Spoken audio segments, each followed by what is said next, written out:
West. Ha! I shouldn't do that.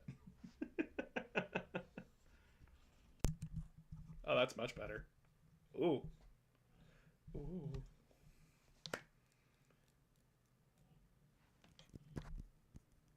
Oh, that's ASMR shit. Fuck. Ow.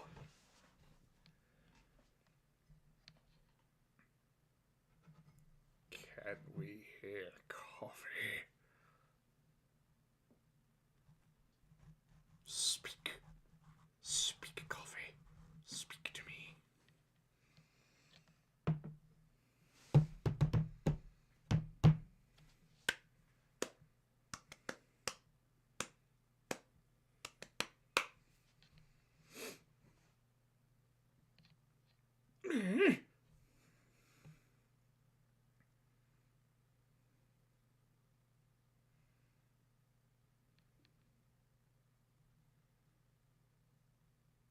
Hey, Shadow. I didn't update Halo. So it's just sitting here. Updating. Hello.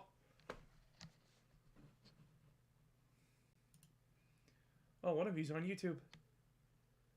One of you's on YouTube. Oh, no. Oh, no. Hi, Ekater. Hi, guys. Then again, I don't know what I'd be listening for. It is pretty impressive, isn't it, friend? The most impressive thing. As I'm sitting here trying to... There we go. Here's a read while I was a teenager. Oh, what was that, Ekater?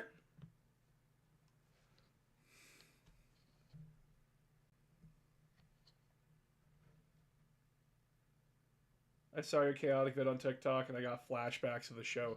Dude, they put the entire series on YouTube.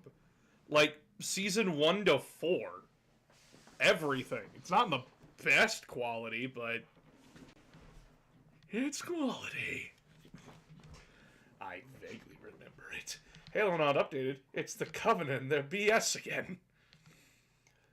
The Covenant would have exterminated my computer already. Don't give them shit. Don't give... It's my fault, not the Covenant's. You can't blame your own failings on a different species. Or a conglomerate of species.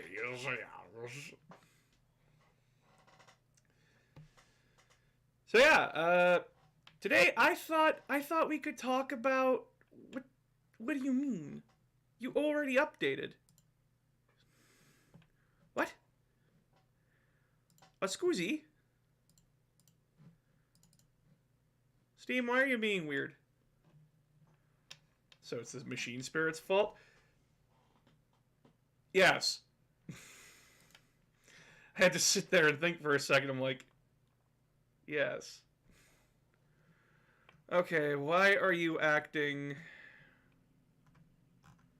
Why are you acting up?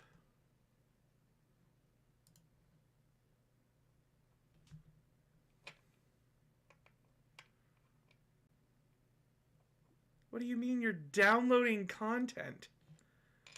What the hell happened?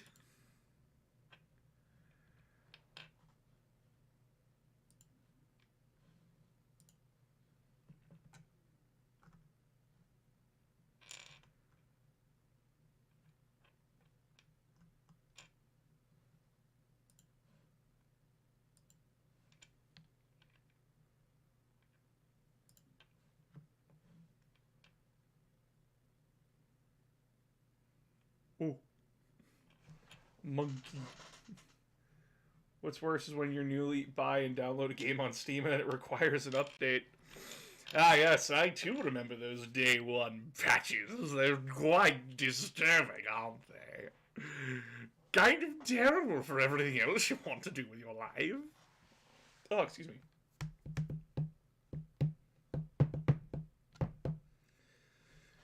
So yeah, big news. I got banned off Twitter. Because I dared to say I think Musk should step off a cliff. In reference to him stepping down from Twitter. Least to say of which, I have been relatively calm today. I most likely got picked up by like their stupid breaking down system.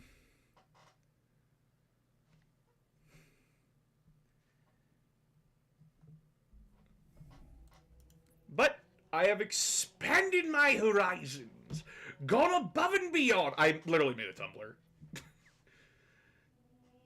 I literally took like the 5 minutes to go onto Tumblr and make an account and start uploading there as well. And we'll see how that goes for me.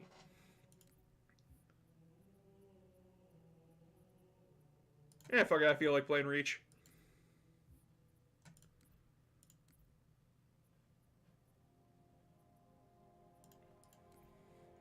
Also, if you guys can, give Team 4 Stars Unabridged a watch. After you're done watching my stream, of course. But Unabridged was actually pretty good.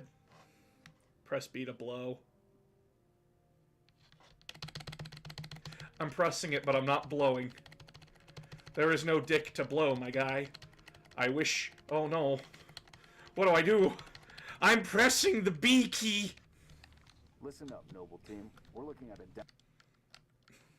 shoot down attempts are likely, so keep your distance. Yes, sir. Let's stay focused. By the way, how's the audio? I've been fucking with my audio. You can blow through armor. Well, what if I refuse? It's good. Sick! Do you like these settings? Yes, I like being able to look up and down like a normal person. No, I want to play like I'm playing a fighter jet. Dude, let's do it. Fighter jet mode. Just gotta blow harder. I blew. But yeah, so something I want to talk about today is like card games, TCGs, all that kind of stuff. Because like I've been kind of getting back into it. I heard about a social media platform from a YouTube channel. I need to research it more about it later. Are you talking about Mastodon? Your mic audio is coming in great. Better than before? Like way better than before? Let's hope we can find the blacksmith. Where's the blacksmith? I heard the news. Welcome to Tumblr. Yeah! I've been posting it on there. I am new to the algorithm, so it's going to take a bit. Hi, babe! Hi. How's your Yu-Gi-Oh coming along? I'm done for the day. You're done for the day? I learned a lot. I learned all of the different summoning types. All of them. All of them. Guys, they learned all the summoning tips. I'm so proud of you. Make out any I ideas? got so many gems. I can buy so many things. Yeah. Where are the troopers? Why are we not seeing explosives residue? Noble 3, can you confirm any EX residue? I was just double checking to make sure you got your coffee. I have fucked around with my audio settings, Yeah? including my mic. And apparently it's coming in a lot better. That's awesome. I'm glad. You know you're covering your subtitles, right? My chat doesn't need to read. They're illiterate. I mean, that's fair. You got to point there, buddy. My chat doesn't need to read. They're illiterate. Definitely not writing in English. No, they're fine. clearly speaking a different language called Anglis. Obviously. Do you guys like my hoodie? It's a blanket. Tumblr doesn't have an algorithm. We have PM Say More. Oh my gosh, I forgot about PM Seymour. What the fuck is that? You'll have to look him up on YouTube. He's hilarious. Who is PM Seymour? He's a voice actor who reads out. Oh, it's that guy? Yeah. Oh my god, I know him. Oh, I love him. Boss is learning B to blow. Oh, I pressed B, I didn't blow. why not? It doesn't work? B does nothing. That's sad. See anything? Negative. Thermal's clean. You're full of shit, Jun. Okay, well, I'm gonna go keep rewatching Fruits Basket. Okay, I love you. I love you. Bye, guys. They also like the sweater. Yeah, it's a good sweater. This is a point and click game. Why am I missing? They're headed into the basement. Move down to the lower level.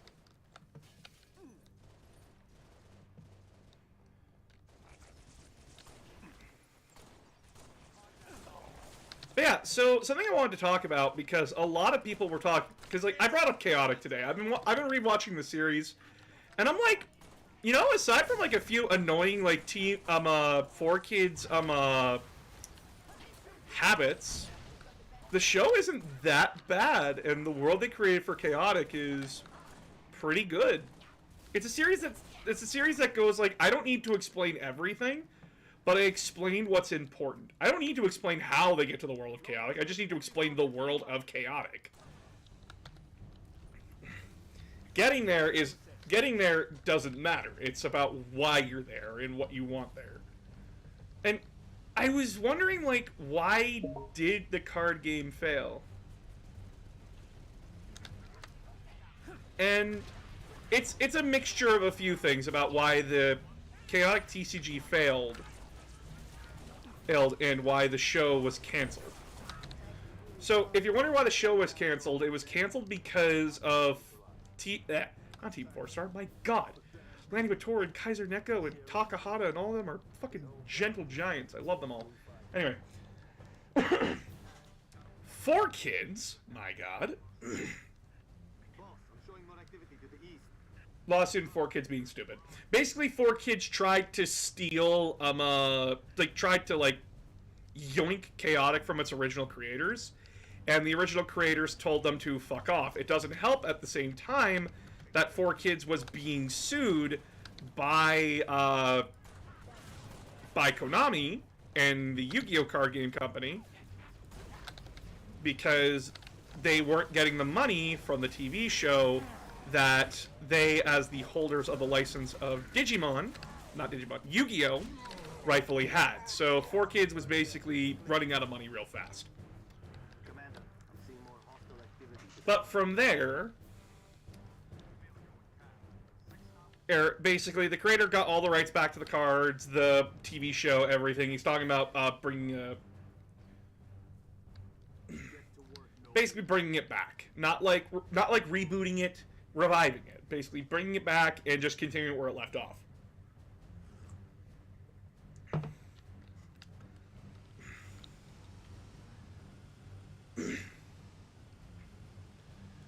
Now, problems with the card game, because I was around when the card game came up, and I actually talked to a lot of people about it. So, there were three main problems with the card game. One, builds. Building for the card game. I'm seeing heat sigs in the Two was just lack of interest. And third was the cards themselves. And we're going to start with the cards themselves, because that's the easiest one to talk about. So, the cards. So, everybody knows that there was, like, a few different set of cards. There was the land cards that, like, decided, like, where creatures fought. There was the creatures themselves. There was their battle gear. There was their attacks. And there was the magical spells that you could play. The music in the game. Now, when you play a card game, when you play like Yu-Gi-Oh, when you play Pokemon, when you play looks like we're cleared, Lieutenant. Magic the Gathering, different cards have different stats and abilities. But there was consistency among those cards. So if I have a Dark Magician, that Dark Magician is always going to be a normal monster with 2,500 attack, 2,100 defense. That is what Dark Magician is, period. Now, if I have a Kaor card, Coming along for the ride. he could have wildly different stats per different card. And that can do something to a card economy. Because then you need a specific card, but no card is the same. So you could have a totally busted deck. Heck, you could have two decks that are built entirely the same. Problem is, one card how do I put this? You could have the same cards in a deck. They'll just have different stats. That makes no sense. My Kaor versus your Kaor. My Kaor has less attack than your Kaor. How does that make any sense? We're both playing Kaor. That was a massive problem with the game.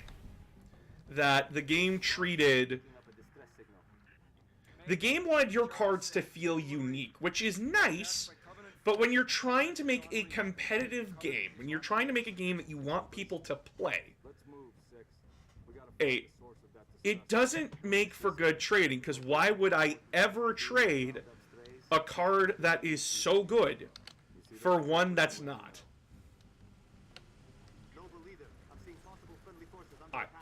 And another problem came with the balancing.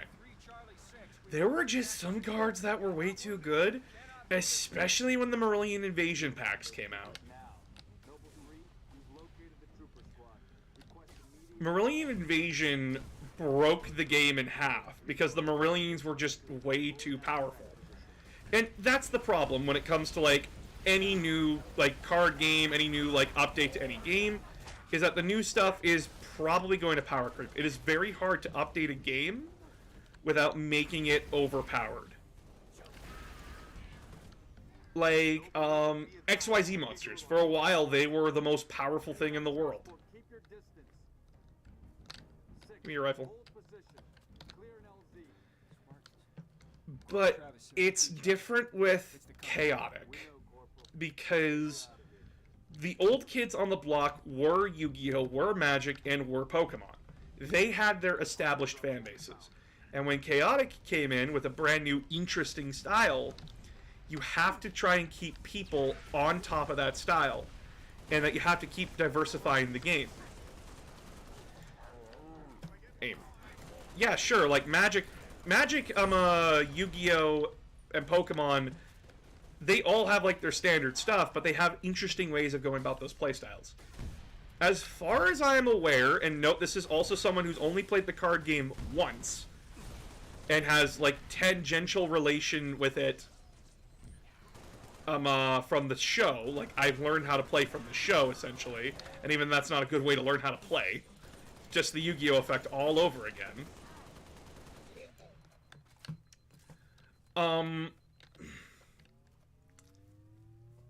There was very little deck strategy that you could do. You couldn't really customize your decks to synergize with each other, as far as I'm aware. And that it was more beneficial to play a mono tribe instead of going dual. Or even triple. It was just better to go mono. Which is okay, but... And some tribes were just better than others. Danians could heal each other. If I could play a deck that just doesn't want to die, I do it. I'll dial up my torch, cut the way through. Gonna take some time. Okay. We're en route to your location. There was very clear favoritism when it came to the cards. So then, we need to talk about community. Did the Chaotic community have a community? Around the time when it came out? No. You gotta remember what you're sharing a card game space with. You have Monday Night you have, like, Weekend Magic the Gathering, Yu-Gi-Oh! And Pokemon. Where the hell do you squeeze Chaotic in? Should you squeeze Chaotic in there? Is there enough players for Chaotic to be squeezed in? Around the time of Chaotic being out, Yu-Gi-Oh! GX was just wrapping up, and Yu-Gi-Oh! 5Ds was starting. This was, like, the best age for Yu-Gi-Oh! At the time. And Magic the Gathering was always going to be popular. It didn't need anything in place of it. It was just going to be popular. And Pokemon's Pokemon. GX is good! GX is good! I like GX. Fuck anyone else. My opinion's the only opinion. Fuck any other opinion.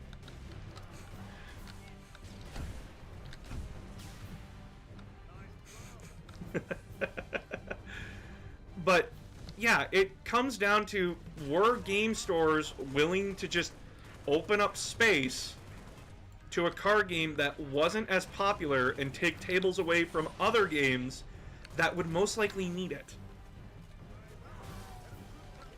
And then, were you going to carry those cards? Or who's interested in those cards? Or, least to say, I know no one in my town that wanted to play Chaotic. It was either Yu-Gi-Oh! Or Magic. And Yu-Gi-Oh! Didn't get and Pokemon didn't get popular in my town until recently. And that was because the store owners here liked Pokemon themselves and were willing to put up days where, like, they would teach people how to play Pokemon.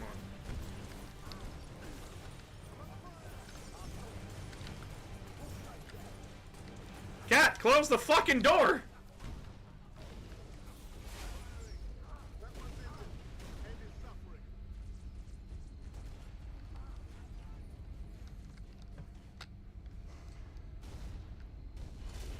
Oh, no, dude, I got good things to say about Chaotic 2. I'm just understanding why it failed. You know, Chaotic had really good ideas, and trust me, the art was good. I'm not criticizing. There's good things about it, there's bad things about it, and there's a reason why it failed. You know, and it's both outside reasons and inside reasons. Duel Master was the one that bought. Oh, you have no idea. Where's the rest of your unit? We got split. I don't think they selling battle cups. All right, Corporal. Stay put. We'll get...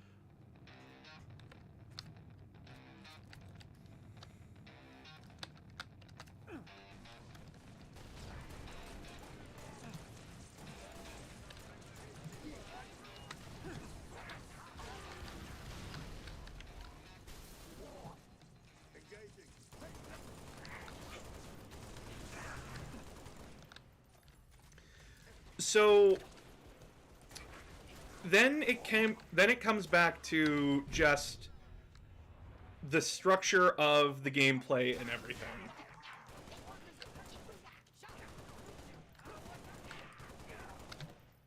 Chaotic was a very different card game to every other card game that was out, because instead of having a traditional deck, you set your creatures up, like you chose your creatures before the game began.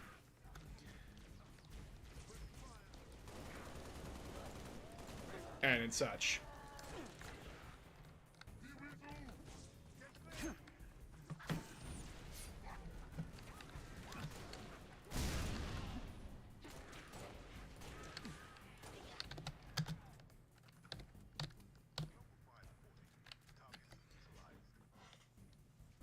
But the card game itself was way too simple. How long? Question of my life. And simple card games are good. It can be simple to learn, hard to master. But Chaotic was simple to learn and easy to master. It was not hard to stamp someone out. Which is why I'm splicing into the main overland bundle to get you a direct. Didn't Chaotic need like 5 decks? Yeah, you needed a creature deck, you needed battle gear, you needed music, you needed locations, and you needed attacks. I don't want to fucking just play a card to attack, I just want to attack! My creature's number's bigger than yours.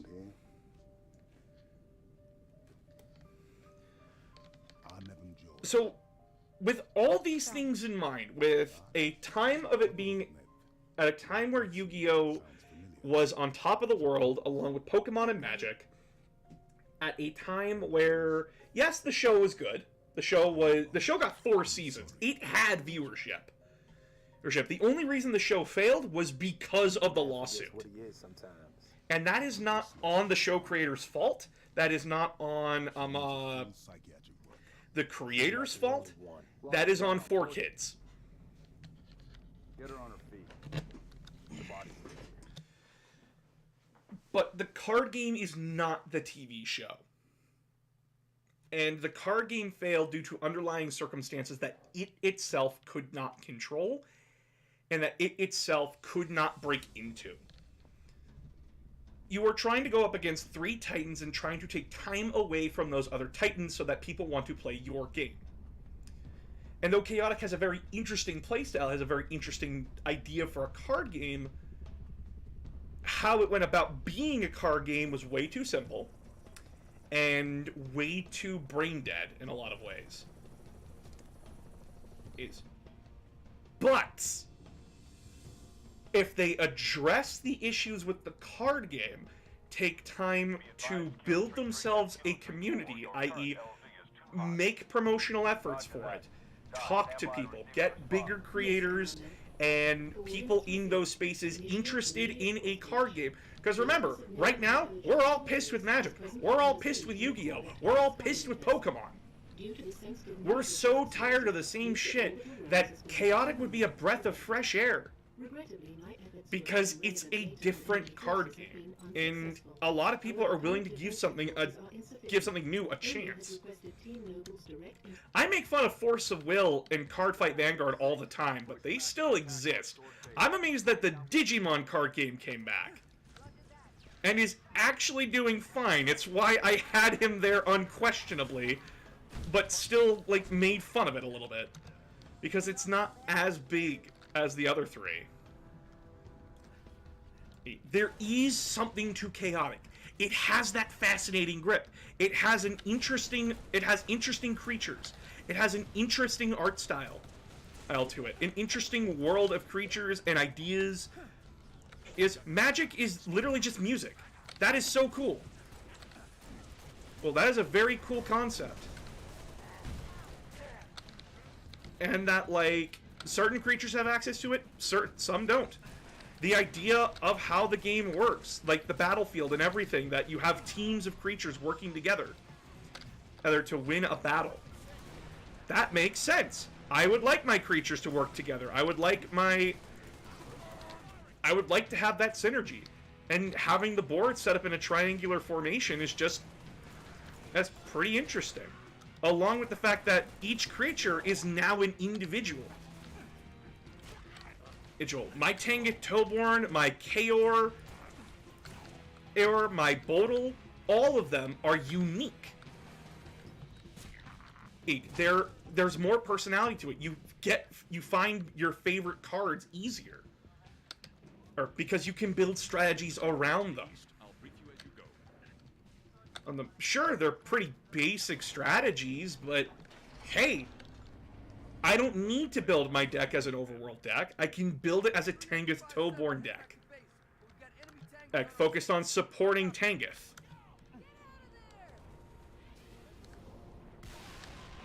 Oh, fuck!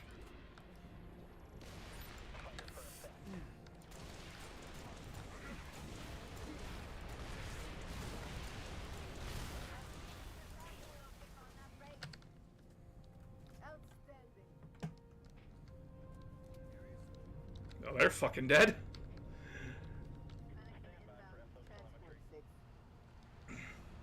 And then... like, they did try to address the problem. They're like, oh, we only have 1 tribe. Well, we only have 4 tribes. We need to expand a little bit, because just adding creatures to the tribes isn't going to help. We need to have a different tribe. Marillions. The idea of, like, an ancient race coming back to haunt them. That's a great idea.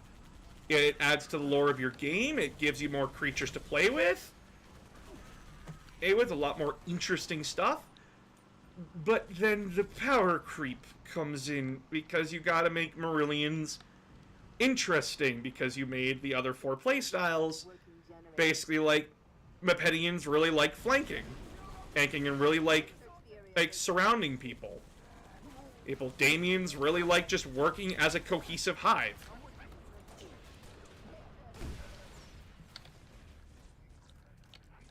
Underworlders really like just overpowering everybody. And Overworlders, where you're all around, we can do everything. We're jack of all trades. We can do everything, but we're not great at everything.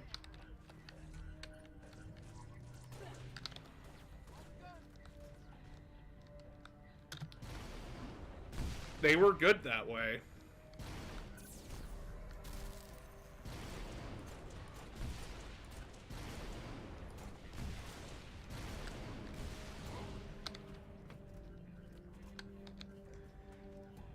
And then just the idea of like, oh hey, the field spell cards from Yu-Gi-Oh! How about we expand on that? They're actual locations that creatures fight in. There's advantages and disadvantages to fighting in it.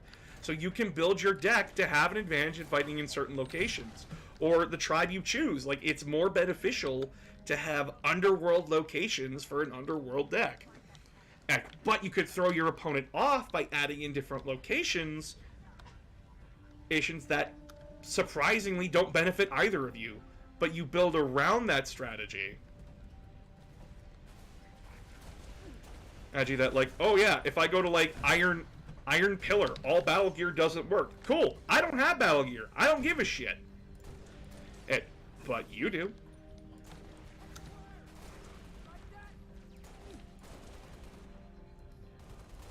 And that is 1,000 times more interesting. The problem comes back to, hey, why is this card better than this one? They're the same card.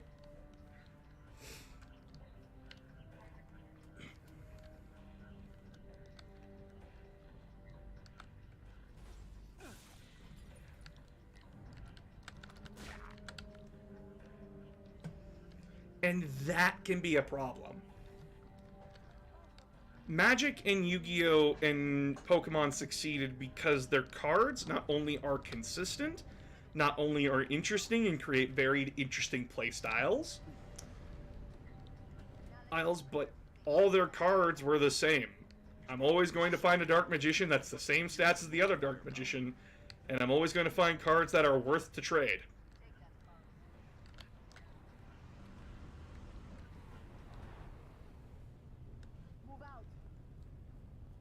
If I have a Maxor card with a strength of 15, if I have a Maxor card with a strength of 30, while you have a Maxor card of 50 with 50 strength, why the fuck would you ever choose to trade that Maxor away? Hey, it's just not a good idea.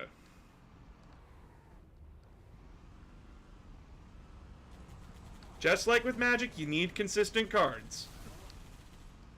Unless it's a retrade.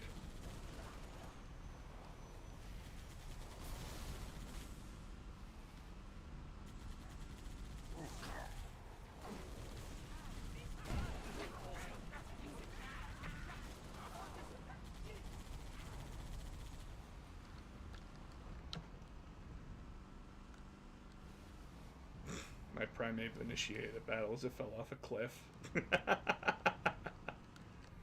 Monkey! But yeah, like, card games are fascinating. I like card games. Or games. I've always liked them, but I've also really liked tabletop games. And I'm honestly really excited and wanting to, like, get back into all these different tabletop games. Because, like, a lot of them just are interesting. Battletech, I didn't know for, like, the longest time that Mech Warrior... I knew Battletech as Mech Warrior. And, like... I did not know that it was a tabletop game until my friend literally threw me a box. And said, here, you're getting bored with 40k, have Battletech. And I'm like, wait, what? Duel Master's never coming back because Hasbro's not willing to put the money into it, and I agree with them. I played Duel Master and I'm like, wow, this is contrived and stupid. There's a reason it failed in Japan, boys and girls. Noble strike, this is Noble Leader. Get back to Sword Base ASAP. On our way, Commander. 6, let's go. Good work, Spartans. Return to Sword Base. The rest of your team is inbound, imminent. Bye, Cat. Oh. Okay. Excuse me. Okay, Cat. Sorry.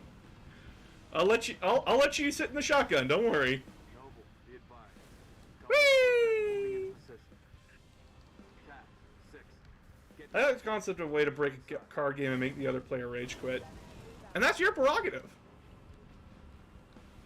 I like games that go back and forth. Or a game where both players have to try and outwit each other rather than break the game.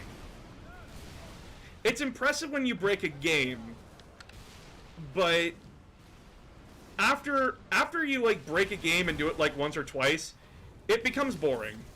Personally. Did he just blow himself up? Good job, Cat! We lost a Marine, but good job!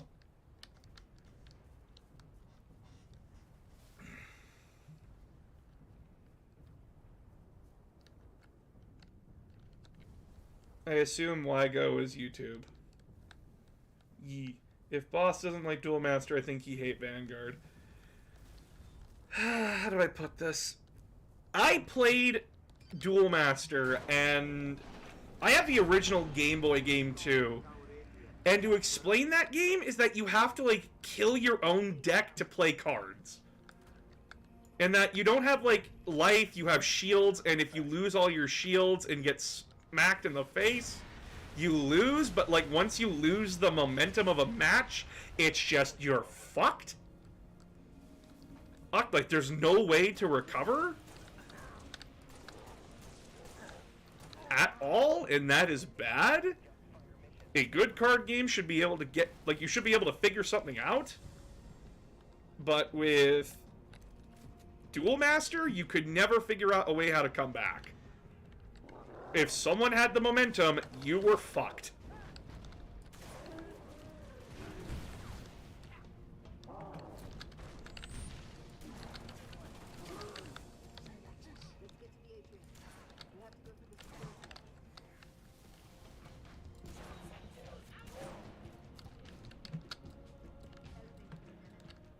You might like Monster Train. I have no idea what Monster Train is. Oops, I left without Cat. Oops! Oops! Oops! Whoopsie daisies!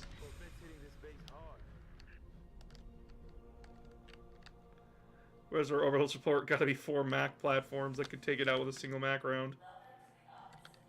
Cat? Cat? Oh, there you are. Sorry.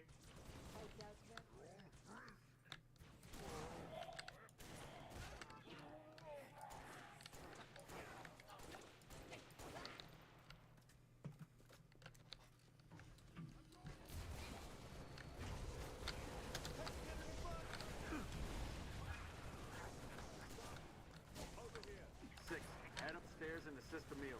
George, make sure he gets there.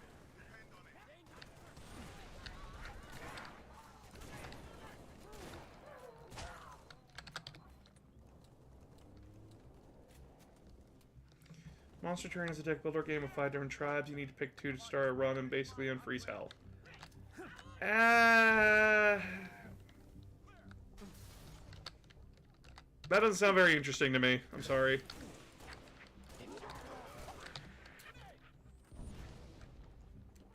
But yeah, like... Corvette's gonna rip this base apart. What's the situation, Noble? Can't do this on my own. Need another Spartan up here.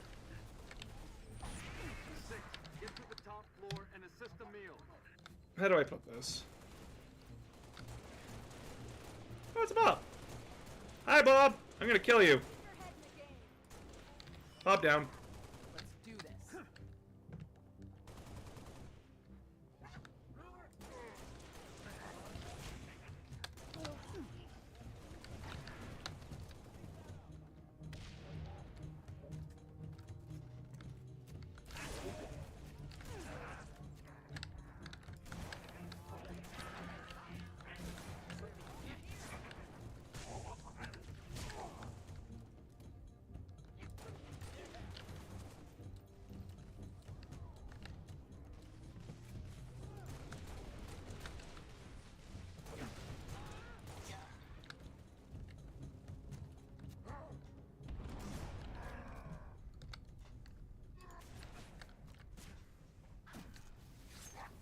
Don't scream yet. I haven't shot you. Long swords in the air.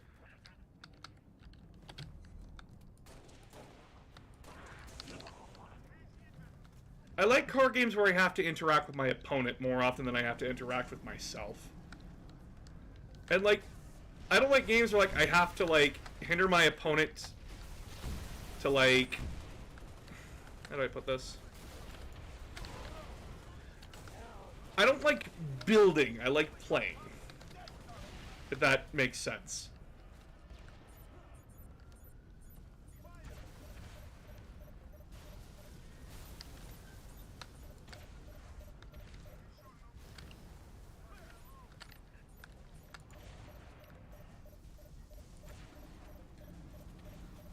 I'm sorry if I don't make sense at all. I'm just like... I like the playstyles of Magic and Yu-Gi-Oh! A lot more than a lot of other card games.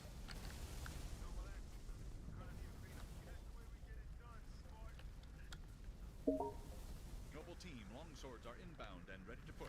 Orbital defense is standing by to take the shot. I can agree with you on that. Yeah!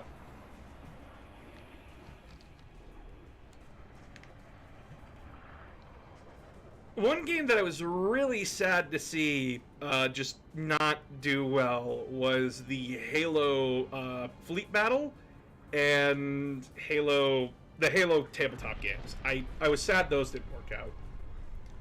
But that's because, like, they tried to do, like, their own fucking company to do it, and, like, they just didn't advertise it. It sucked, because that Fleet Battle game looks so much fun. Like, so much fun. Ritakai, Conqueror of the Kairu. I've never heard of that one. Recon Bravo. The sector ahead. But then again, a lot more card games came out in America than they did Canada, so, like... So it would seem. And Command wants to know what they're hiding. Yoink!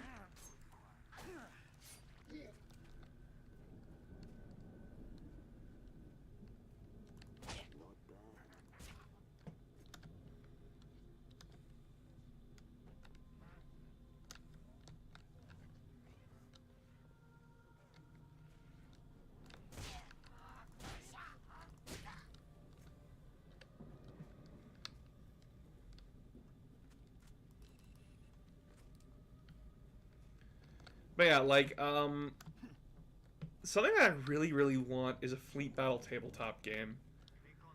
And, like, there have been a few in the past, but, like, Back to copy, over.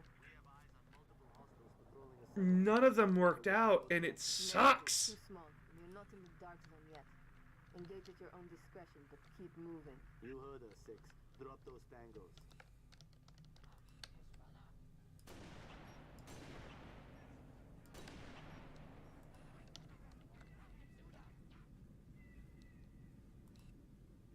Hello.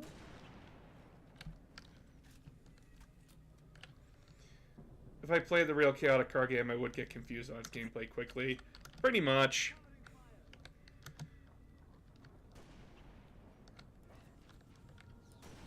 Chaotic is very much a card game you need someone else to understand so they can teach you.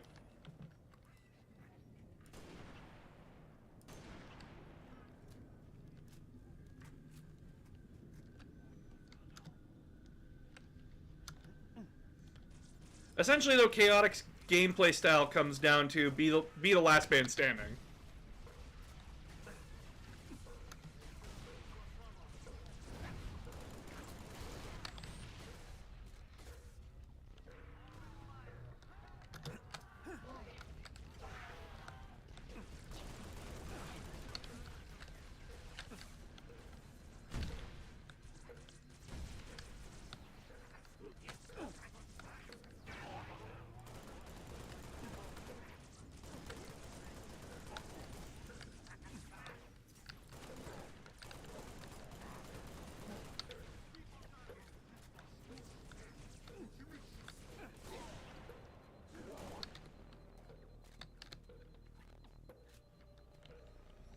Do you prefer to interact with no that doesn't work effects, counterspell, negate, or target a thing on board to make the machine fall apart?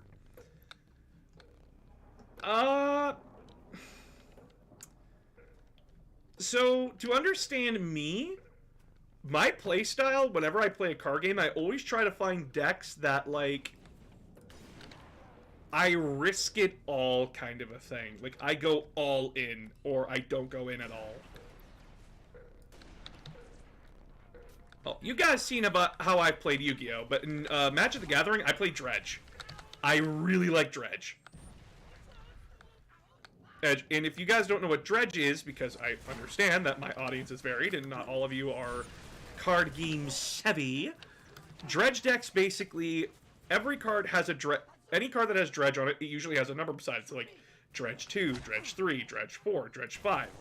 Instead of drawing a card, you can dredge a card, which means that you mill that many cards off the top of your deck and grab the card that's in the graveyard, or instead of drawing. So if I have a card that's dredge 5, I mill 5 cards off the top of my deck. The idea is that you want a deck that focuses on milling yourself to get things that you want in the graveyard to do what they want to do. You just focus on doing that. And it's a very fun playstyle to me. I like hurting myself to play a game. Because my idea is that if I'm expecting monsters or creatures to do all the work for me, I need to be putting in the work myself.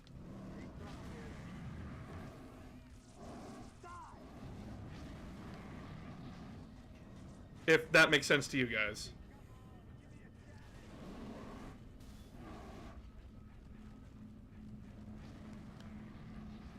Oh, that poor grunt. Oh, that poor grunt. Run! Run, tiny buddy!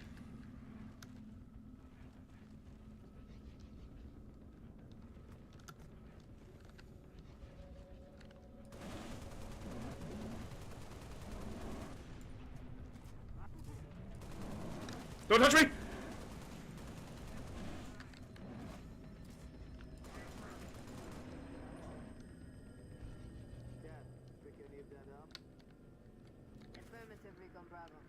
It's an indigenous creature called Guta. Pretty much, yeah. You guys saw that I played Dinomorphia, and that's the deck that I really want to play in Yu-Gi-Oh! Its entire strategy is that I have to keep killing myself to play. I have to, like, subtract my life points by half each time I use my effects. But the upside of that is that the whole archetype revolves around my points. It revolves around me. And how much I'm willing to give to it. And since I'm a player that literally has got the quote from my friend, stop playing Dredge how it's not meant to be played. Or like, as my friend put it, you play Dredge the way it's intended and that's fucking terrifying. Because anybody that plays Dredge tends to play too conservatively. People who tend to play self-harm decks tend to play too conservatively. But as I've said about myself, I am willing to risk everything to win. And when it comes to a card game for fun. All that matters is the last point that I have. And if I'm willing to put that on the line, you will not win. Or I will lose, but I'll do it my way. I already know what trick stars are. That's not what I'm talking about. That archetype doesn't do anything that I want it to do. That's burning my opponent, not me.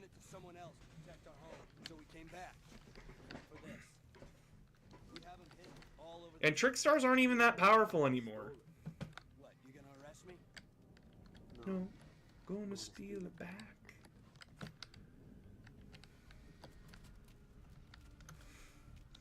God, please give me the...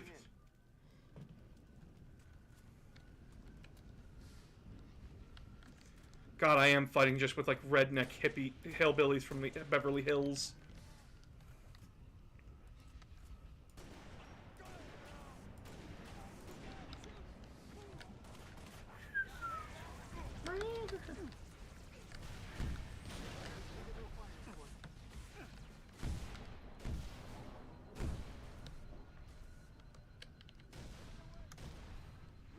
In Yu-Gi-Oh! My logic is simple. Does it have a coin flip or a dice roll effect? I take it.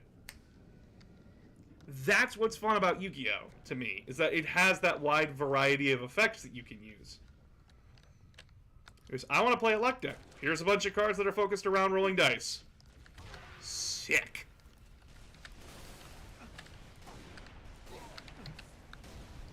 Or I want a deck that's just a very simple, I want to hit him as hard as possible.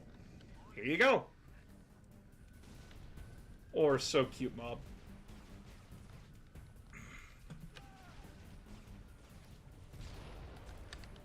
My god, that rocket launcher's terrifying me.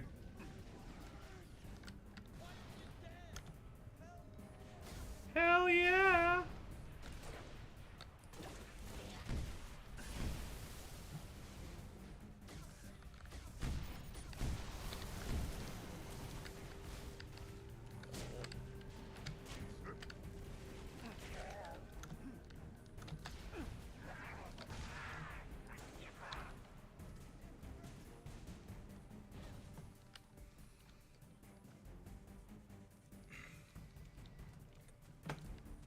Nothing here but that lake.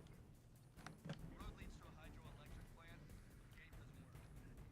Alternate route? We use the riverbed to smuggle rations, weapons. Basically anything the UNSC considers contraband. Basically.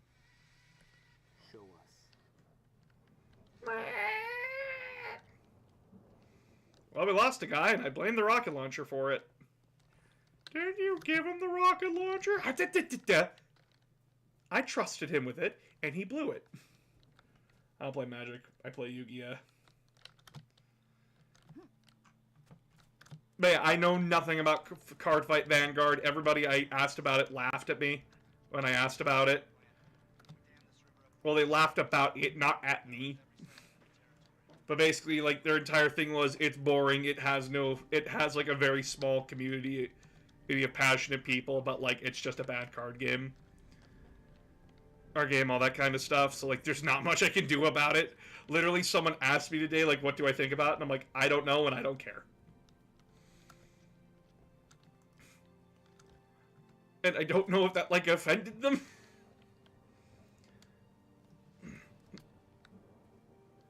Cat, are you seeing this? Because when they advertised it, it just looked like Yu-Gi-Oh! Kind of a big pylon, heavily fortified. If I put Card Fight Vanguard right beside Yu-Gi-Oh!, you could not tell the difference. I fucking dare you to try. Command is planning something big. It was just called a Yu-Gi-Oh! Clone.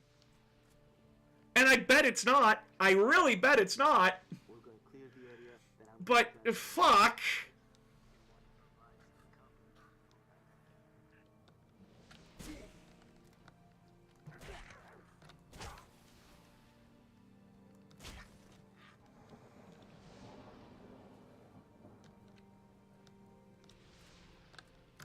Essentially, it tried to, like, be Yu-Gi-Oh!, but you need your own identity as a card game.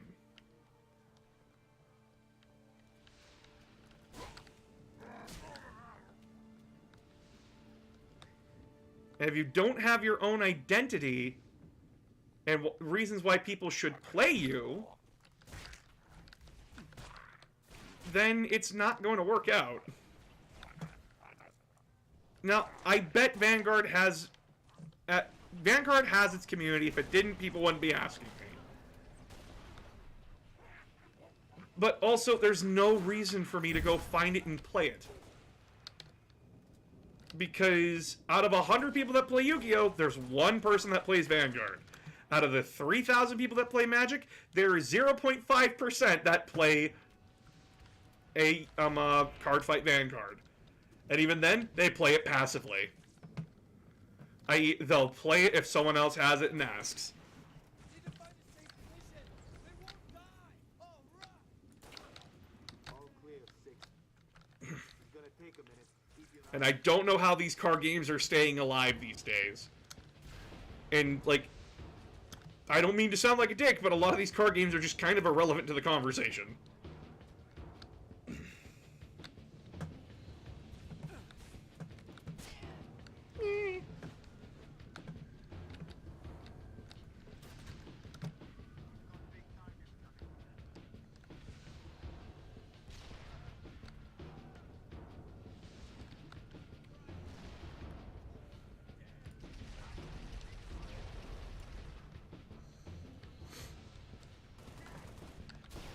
Boss will never understand Draconic Overload.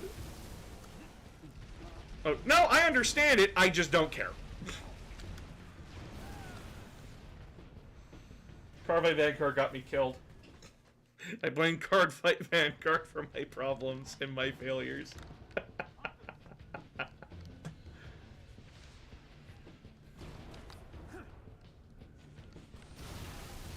Ah!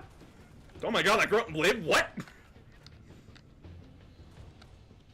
Oh, hello, Marine.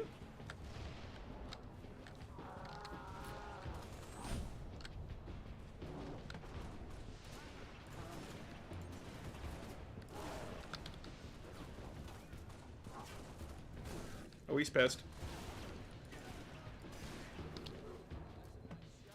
Get off my planet! Recon Bravo to Noble 2. Charge place. Somewhere inconspicuous, I hope. Stuck it inside the pylon's power supply. Alright, keep pushing Time the wizard back. pin, everything on a coin flip. Wants to know what the Covenant are hiding. I don't care, Shadow. There's nothing you can say or do to get me to care about Cardfight Vanguard.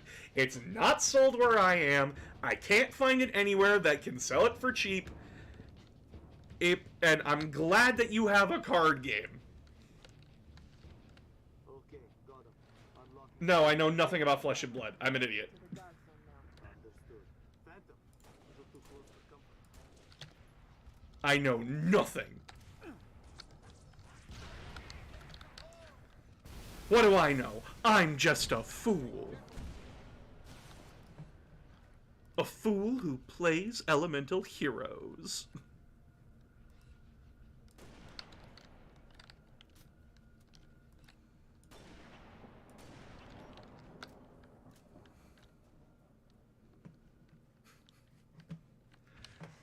I know you don't care about it, boss. I'm just trying to explain that it's not a Yu-Gi-Oh! I know it's not a Yu-Gi-Oh! Clone. I know it's not. I said that much. It's not a Yu-Gi-Oh! Clone, but it's been compared to. And that's the problem. You know why Digimon didn't succeed? Pokemon came out first. Pokemon was more Digimon may have come out first, but guess what got over here faster? A lot of the time, it's about being first. First to arrive in a place.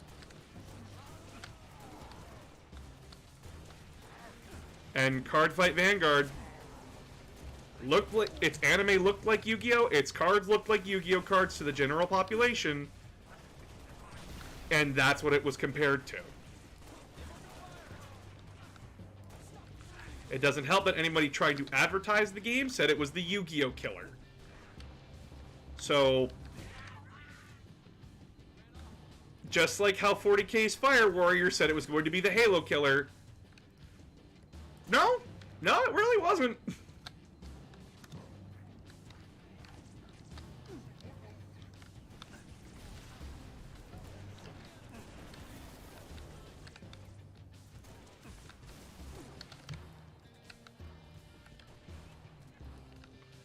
And again, it's just poor timing when card games are like just popping up.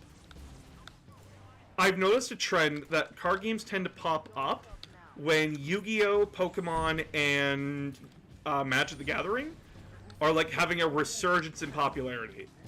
So like, there's a time where like Yu-Gi-Oh!, Magic, and Pokemon's popularity will dip a slight bit and then come back up.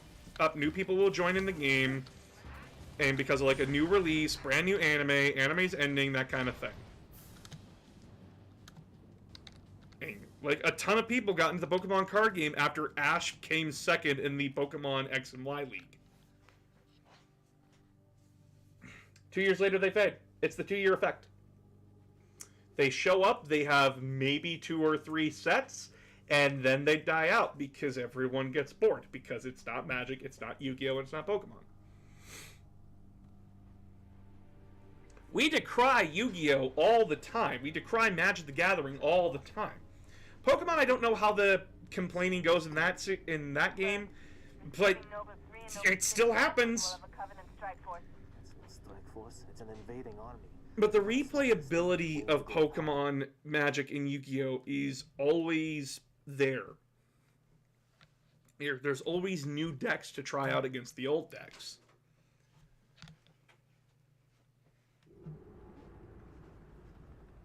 I didn't even ask for anything. They just came in here. It appears that Noble Team Discovery... They just walk in the door. Large Covenant deployments have occurred under... and we are now under attack across the Riera territory, including orbital defenses. Need to put a bell on her. As per the winter contingency, we are countering on every front. I need to put a bell on you. Reconnaissance has also identified sophisticated Covenant... You just came in here out of nowhere. I was like, what the fuck? The coffee's gonna start cooling down, so I got you the last cup. Oh, thank you. I appreciate you. You just spooked me. I'm sorry. You're good. You just gave me a bit of a spook. I love you. I love you. No, I tried to avoid face reveal. What? Why did you try to avoid the face reveal? They're fine being on camera now.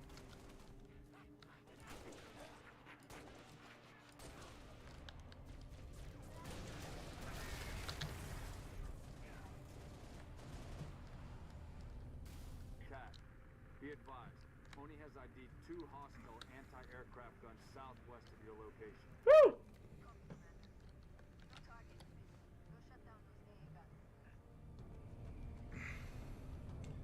F and B took over when Magic the Gathering stopped supporting their competitive scene. Yeah, so... what is going on with the modern card games right now? Yu-Gi-Oh! And Magic the Gathering, specifically. Pokemon, again, I have not heard of any problems with them. It's mostly just the video games that are the problem. But, like, the card game, I've heard nothing but good things about. Like, I've rarely heard the Pokemon community complain. Mostly because the Pokemon community is made up of 5-year-olds.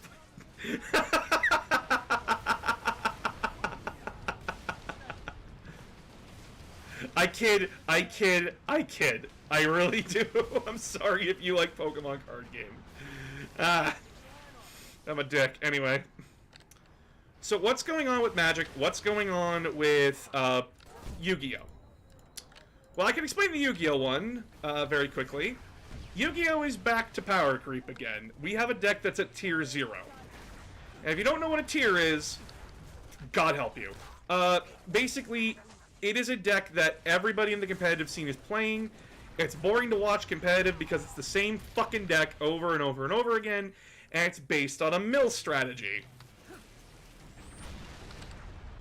Which is boring as hell.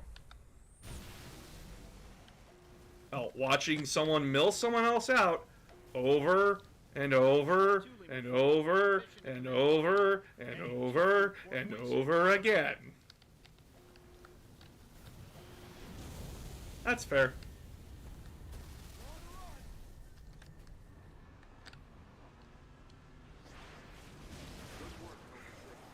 UNSC air support.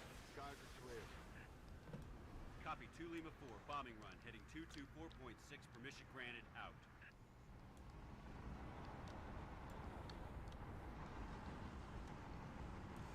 But yeah, like, Yu-Gi-Oh has a bad problem of power creep, but a lot of its other problems usually come from the fact that they're owned by Konami. And if you guys know who Konami is, they haven't been putting their best foot forward for like the longest little bit here. And that's because you also have to understand what Konami's leadership is like right now. And Konami's leadership is very much about the microtransactions. They're very much about extraction, about the extraction economy. And if you don't know what the extraction economy is, it's we don't want to innovate, we just want to get more money out of you.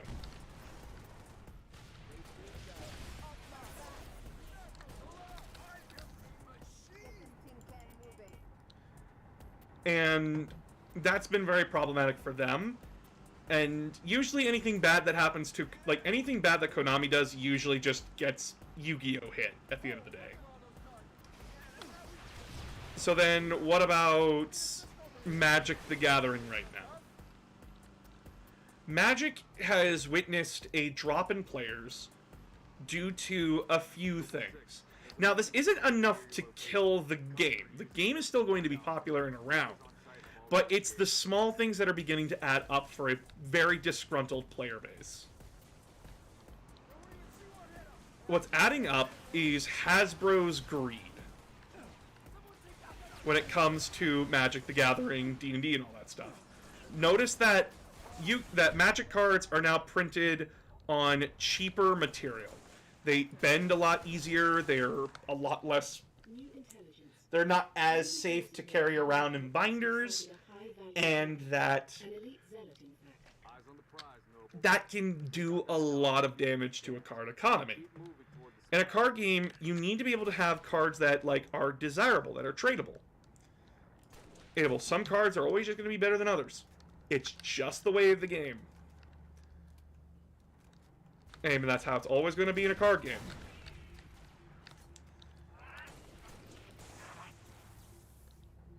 But it's more than just an effect. It's how nice that card is. But if the card bends, that causes a whole bunch of other problems, not just with money. Not just with the value of the card, but hey, that's a marked card. I didn't mark it, though. It bent that way on its own. I didn't do that. The card did that. And to a lot of people, that sounds fucking insane. But when you understand the actual problem, that the card did bend that way because it's made of a cheaper material that bends easier than any other material because Hasbro's a bunch of cheap fucks that if they could, they would make everything out of tinfoil oil and call it a day.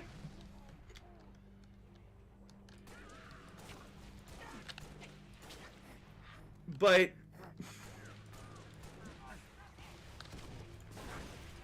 Magic feels like it's becoming cheap.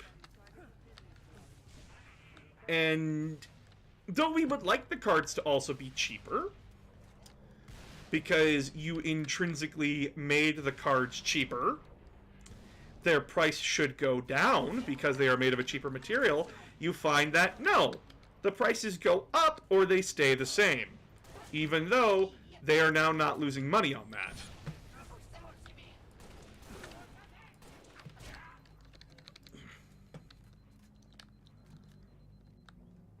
They're saving 50 cents to sell you $2.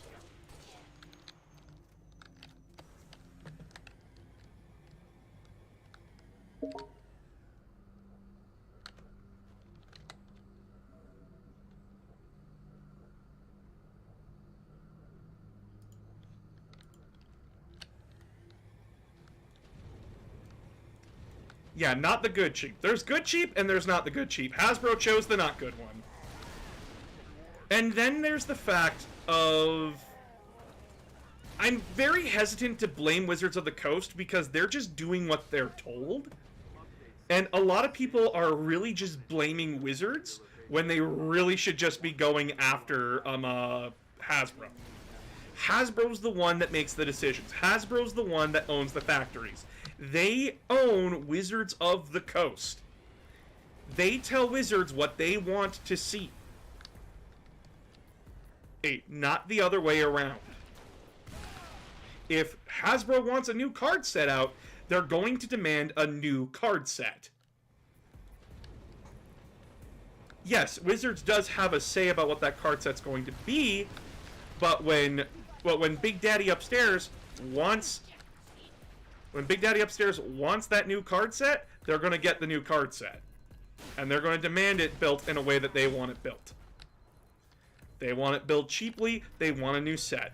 Remember, 2022 had over 30 card sets. 30! You want to know how many Yu-Gi-Oh! Has had in that time? 6. 6 card sets. Magic right now is bloated. And they never had a say in it.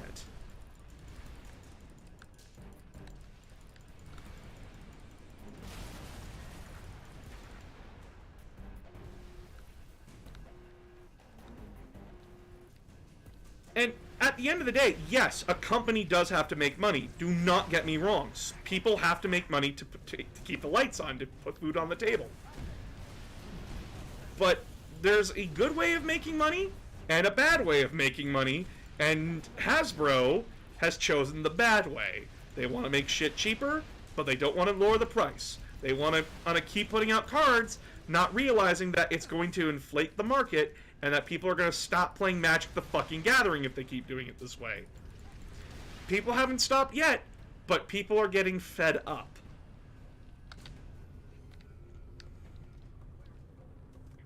And they're really testing that right now for a lot of people, especially when it came to the $100 reprints that you can't play. Commander, I'm going to set up a forward observation post here. Copy that.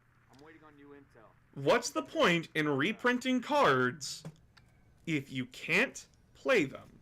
Yes, there's the problem. There's the problem of hey, if we have reprinted cards, the value of the other cards goes down because I don't need this $4,000 Black Lotus.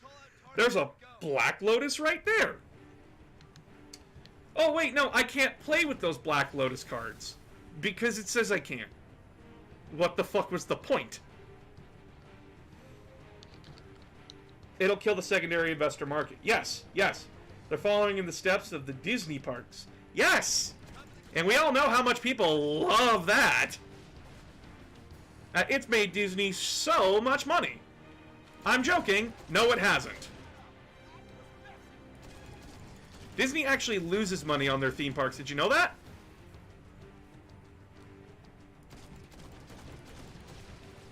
They just make money. They just make so much money everywhere else that it doesn't matter.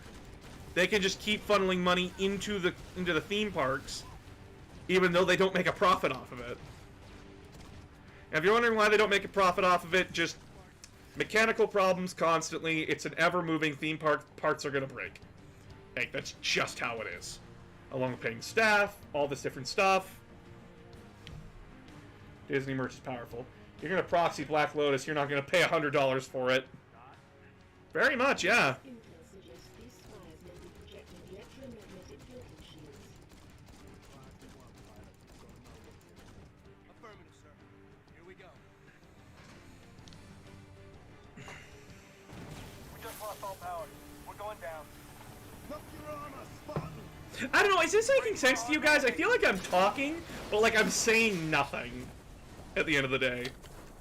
Like, I get worried that, like, I'm speaking to you guys, but I'm really saying nothing. Or, like, am I, like, saying, like, is this coming off clear? Like, you guys understand what the fuck I'm saying? Copy. We have your visual. Dots working the problem. Stand by. Were the theme parks profitable in the past? I don't know, actually. I know they're not profitable now. I know Disney takes a loss on them. But, like, it's a loss that they can maintain.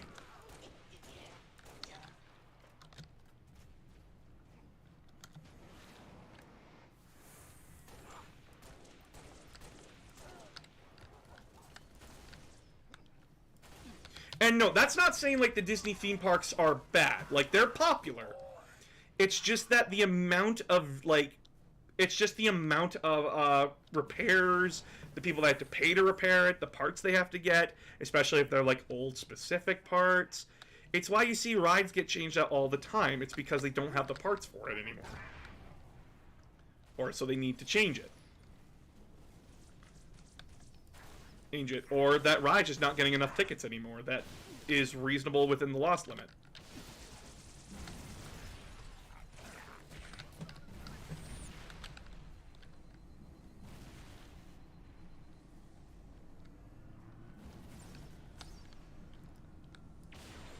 Noble 5 only believes those spires to be teleportation terminals.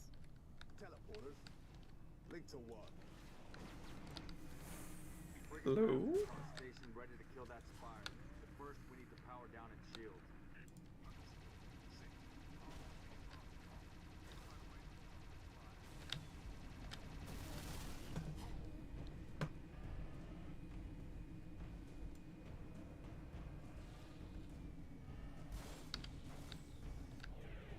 I did it! Yeah, like, they still made money, they could still keep their company afloat with it, but it's just like, you put money into it, you keep putting money into it, and you use other things to fund it. That's basically how it worked out.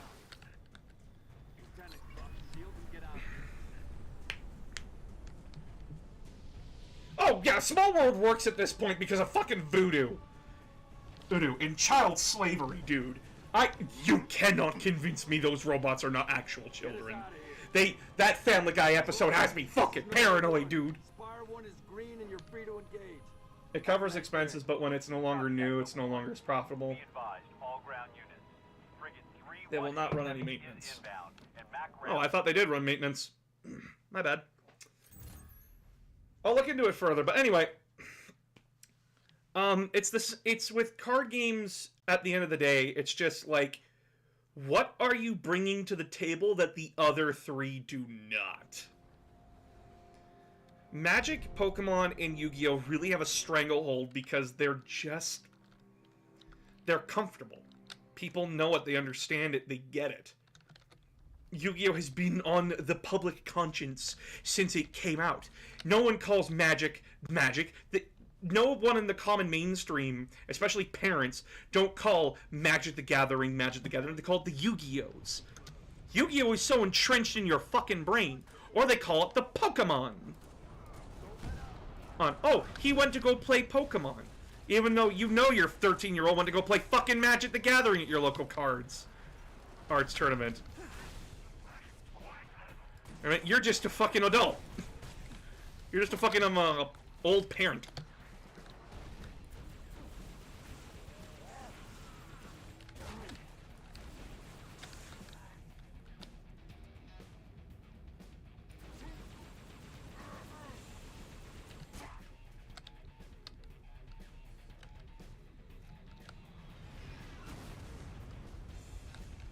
Fuck, I always love that. Anyway.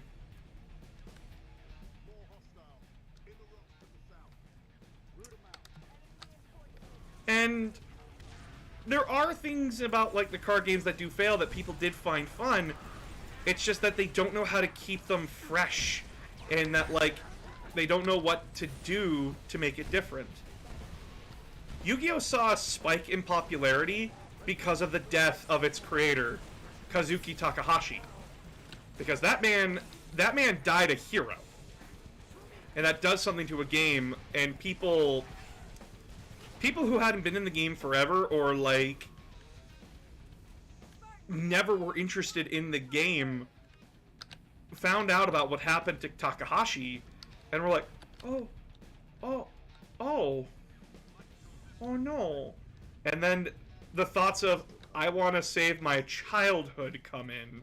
Some plans are too good to say no. Let's get that saber airborne before he changes his mind. Got a wraith on the lower platform. Controls right through that door, Commander. That wraith hasn't been in sight.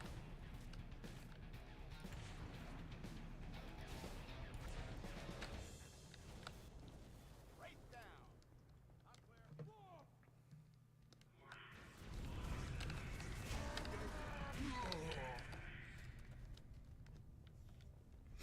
Yeah. We're clear.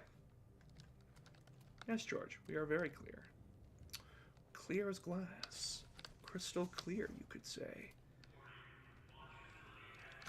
As clear as a soft-headed man.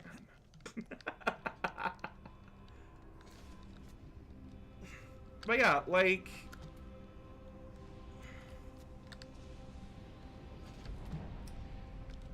You can have the most impressive art in the world. If your game is just boring after a few games... Sorry. I wonder if Wizards of the Coast is banking on that with D&D, doing whatever and letting the cultural capital keep Dungeons and Dragons. That's literally all they need to do now. D&D is popular because of, like, creators playing D&D online. And like, giving worlds for people to live in. Even characters that people care about. We don't need... Companies are now realizing we don't need, like, this... We don't need movies. We don't need this shit. We just need our imaginations at the end of the day. Saber Bravo 029. Over. 8. And yeah, sure, there's a set of arbitrary rules that people have to follow, but D&D has that amazing ability where you can make your own. If you think this thing's overpowered, you can change it.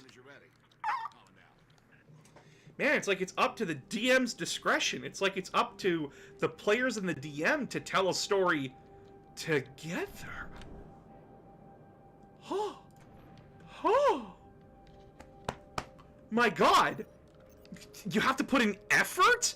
You gotta do a thing together like a team? Holy shit! What a revolutionary idea! It sells itself! Savannah Actual to Saber teams. Be advised, we have bogeys inbound. Anchor 9 to all UNSC ships. Station defenses are down. Sorry, how most people don't know a tabletop RPG is an even Shadowrun or what is. Yeah, but D&D 5e was basically... It is baby's first tabletop RPG. It's so simple to understand. And once you explain it, and like people are like, "Oh, well, I don't want to play like these complicated characters." Cool. Here's a fucking fighter. He is the most bare-bones simple character that you can ever play. You can play Steve the fucking guy. He's Steve the guy. He's just a guy. And he hits really good with a sword. There you go. Steve the guy.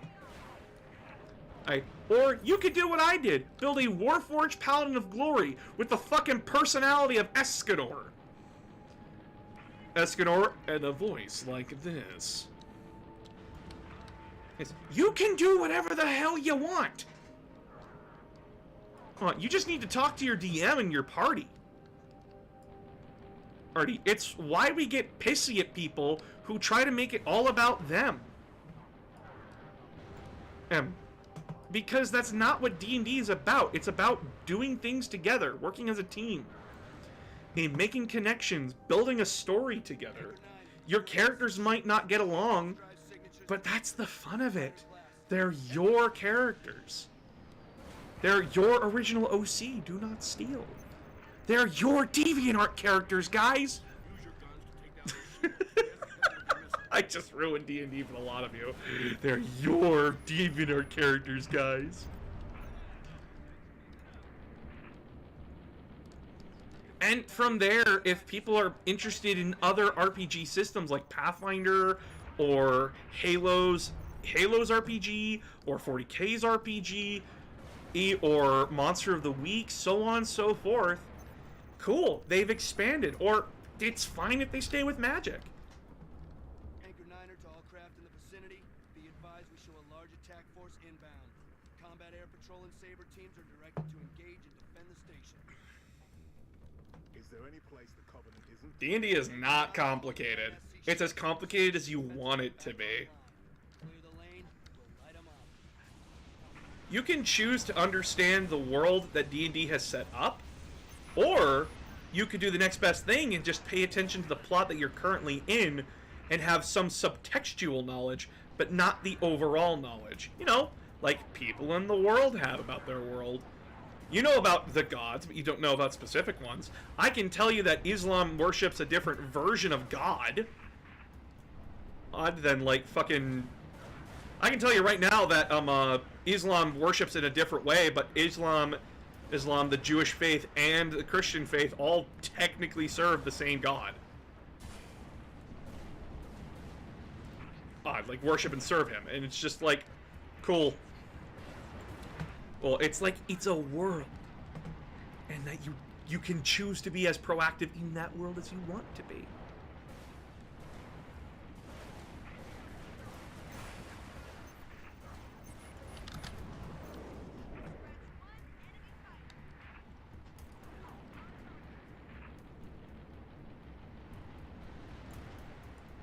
Magic is easy to get, D&D is easy to get into, but it is hard to master.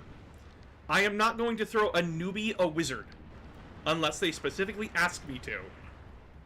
And if I hand them a wizard, I'm going to tell them, it's going to be complicated, you need to know these certain things before playing this.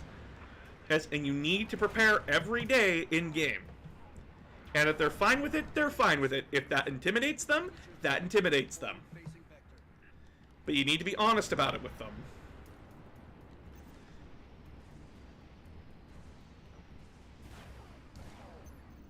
Anchor 9 to all UNSC fighters. Multiple inbound phantoms, headed straight for Because in Pathfinder, I wanted to play a gun. I wanted to play a gun guy. Fun fact, I was sitting there with a thumb up my ass every turn, because if I missed a shot, that was it. There was nothing else I could do as a gunslinger. I couldn't help my party. I couldn't do anything. Sure, I had the most consistent damage, but it means fuck all if I'm not doing anything and having no fun. Ooh, shit. Ooh, shit. Ooh, ooh, ooh, ooh, ooh, ooh, ooh, ooh. I'm dead.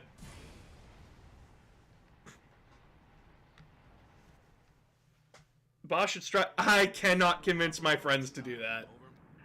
Copy actual. Colonel Holland. Affirmative, Noble 5. Well, I cannot convince my friends to do that, mostly because most of them are not comfortable with that, and I prefer their comfort over my career. defense. You may need to get reacquainted. Rendezvous at Anchor 9. Mostly because if I don't have friends, I'm gonna go fucking insane. You're ready. Holland out. And I actually like my friends. Multiple unidentified contacts. Savannah actual to Saber teams. Be advised, we have bogeys inbound. Anchor 9 to all UNSC ships. Station defenses are down. Requesting combat support until we can bring them back online. Here we go, 6. Show them what you can do. I'm sorry D&D got ruined for you.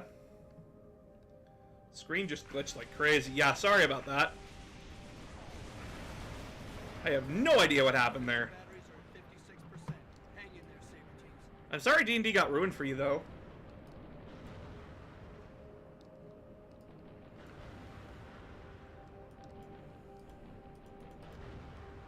Whoa!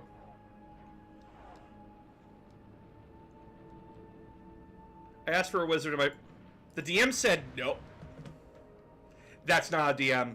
That's not a DM. Fuck that guy. The one rule as a DM, you set the rules before the game, and then after that, the DM never says no. Oh.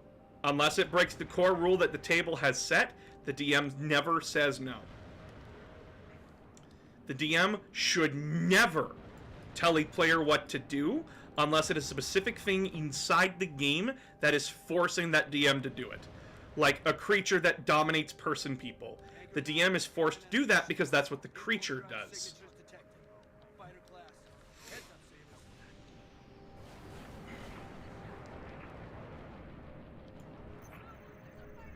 Saber teams, use your guns to take down their shields, then hit them with your missiles.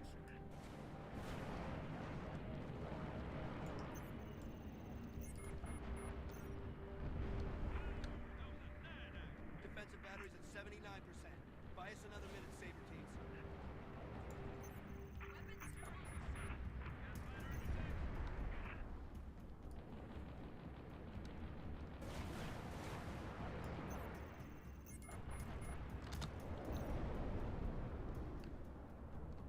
Anchor 9er to all craft in the vicinity. Be advised we show a I'm not allowed to play Artificer any table again anymore. Why not? directed to engage and defend the station. Why aren't you allowed to play it? That makes no sense. Isn't. I did so many war crimes with that 9 class. to all UNS. Oh, it's like the joke. You're not allowed to play this anymore. Okay, it's the joking one. Light 'em up. I would have been upset if someone told you couldn't play it. Guys, when it comes to D&D, everyone's there to have fun. You should be able to play what you want to play. Hey, unless specified otherwise, and the whole group agrees. If all of you think paladins are bullshit, and no one wants you to play and everybody doesn't want a paladin at their table, that's perfectly fine. Just make that abundantly clear. But if the player wants to play a paladin, oh, you either have to convince them, or just, I'm sorry, someone's going to be miserable.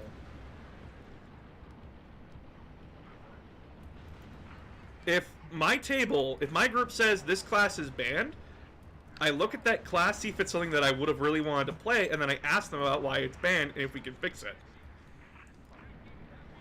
Fix it. And if someone doesn't want you playing a wizard, it's probably because the DM sucks at building encounters and just can't account for Fireball. Even though Fireball is one of the easiest spells to just say, okay, fight in this enclosed space, asshole. Tell me how well that fireball goes for you when you and your party are roasted alive in a 15 square foot room. 15 feet, by the way, is 3 squares. Anchor 9 to all UNSC fighters. Multiple inbound phantoms. Headed straight for our defensive battery. So 3 squares long, 3 squares wide. Good luck throwing a fireball in there, wizard. Or you throw in another spellcaster with... And say it with me now, chat. Counterspell. Counterspell.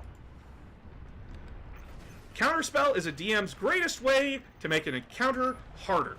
Because they just look at you and say, haha, fuck no to your spell, and then what are you going to do about it? Your spell got countered. Your turn is wasted. You tried to use a very high damaging spell, and I just told you to fuck off. What are you going to do about it? You're going to complain to me that it's not fair? That it wasn't fun for you? Well, too fucking bad. As this was meant to be hard. Activating marker. Bravo 29er. Noble 5. Counterpoint. Fire Genasi team. Yes! Immunity to fire! Sprays you with water. Ah, no! My one weakness! 90% of the planet! I'm out here, Six. I need your override. Oh no! My one weakness! Water! The most evil thing I did as a DM was that one of the main villains was about to die. There was a doom down player magic missile. Oh, you little shit. That's funny. That is petty as fuck. Was the villain petty? Was like the final bad guy that petty? Like I actually want to know, was he that petty? Did you write them to be that petty? Level 5, please repeat. I need to know. Pull up service grade 19 by 22.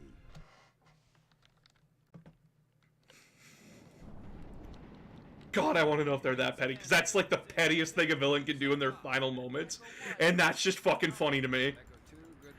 I'm not even mad. Like, I don't even consider that to be a bad thing. I just find that funny. Nah, my favorite was having the big bad evil guy cross the line. They didn't know they... It was one of the generals. The down player was the hero of prophecy. Oh! Oh, that's petty! Oh, that's a final fuck you. That's funny. Oh, I'm sorry. The character itself might not be petty, but that's the pettiest thing you can do, and I love it. I like my villain to just kind of be petty. Like, really petty in a way. It just adds the sweetness to the deal for me. I'm sorry. Where are the reinforcements coming from? I thought the target was jammed. Must be squadron. Like, there's a reason I like Doofenshmirtz, and it's because he's evil because he's petty as fuck. And it's just common day annoyances.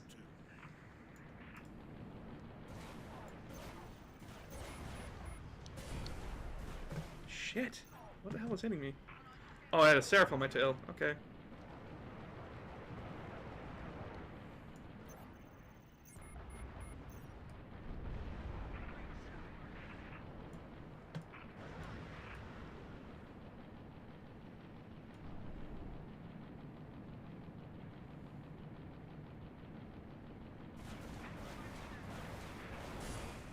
Woo! Please don't hit me, please don't hit me, please don't hit me.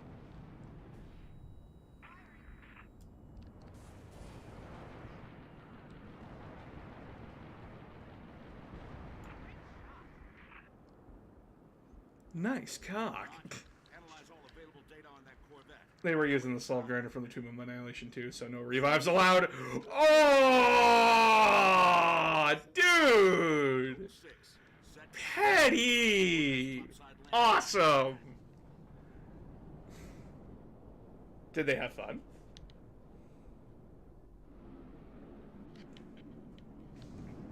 Steve. I'm a guy. That's it. I'm a guy. I'm just a guy. Work forever. Find a way inside and permanently disable that cruiser's communications. As soon as we're sure the Corvette can't squawk, we'll initiate uppercut phase 2. Did he just... You gotta come down here. You gotta come down here. Choo, choo, choo. choo, choo, choo. Holland to Savannah. Enemy comm relay is now offline. Copy that. Halting countermeasures. Everyone else panicked. That's great. I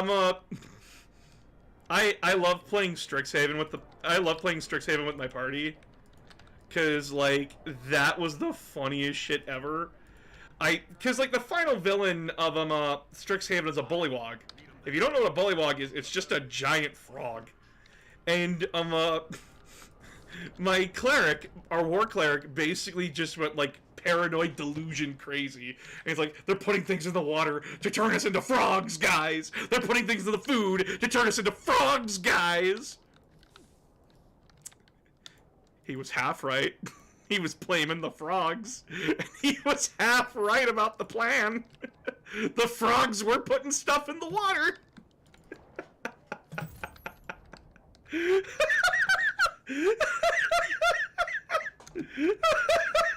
It's fun watching players go crazy. I'm just sitting here like, I can't tell them. I can't fucking tell them. And then we get to like the third chapter in the book, because Strixhaven's like only 4 chapters long, and the final villain makes himself known, and it's a fucking frog. My player's like, I knew it! I knew it all along! This is bullshit! They're putting shit in the water. The frogs are putting shit into... They're putting shit into the water to turn the gays into frogs!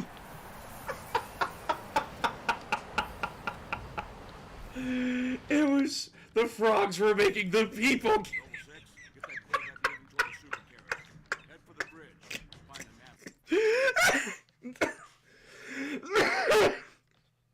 Sorry, was everyone gay and being turned into frogs? Let's see. Strixhaven actually said that if you had relationships, you got free inspiration for every relationship you had. So we had 1 asexual, 1 hetero, and then we had 1 gay guy and a polyamorous they-them. It was great. By the end of the campaign, our sorceress had four, as we referred to them, bitches. They had 4 bitches.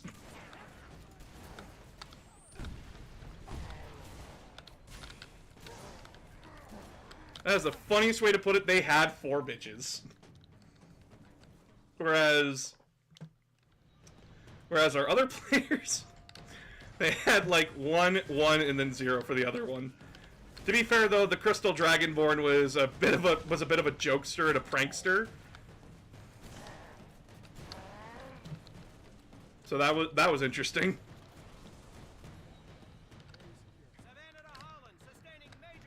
They're contaminating the water. That includes platonic relationships for the ASE. Yeah.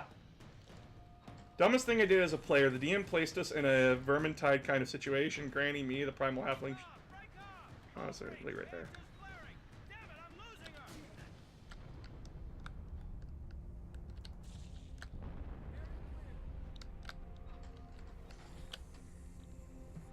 Why do I get the feeling one of the boss's friends play a bard? Actually, no bards in the party. At the time, it was sorcerer, warlock, artificer / fighter, and war cleric. No bards in the party at all. The sorcerer was just that needy for attention. I miss her. She was fun. She had to move away. They were great. They were really fun. Their character backstory was fascinating. They had like a island where like a dragon rolled over. It was cool. I liked it. I missed them. Yo, Leah, if you're ever watching this stream, miss you, girl. Wonderful. Miss your cats, too. Still charisma caster with 4 bitches.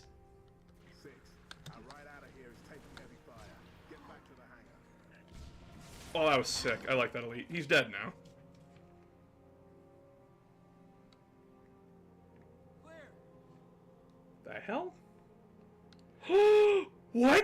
Excuse me?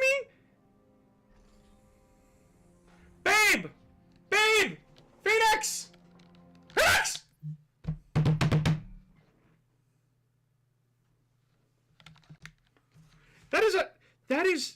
That is not my home. That is not my parents' place. That is not your home. There are not tiny kittens in the house where Annie would eat them. Don't worry. Where are they? I don't know! Why is she holding babies?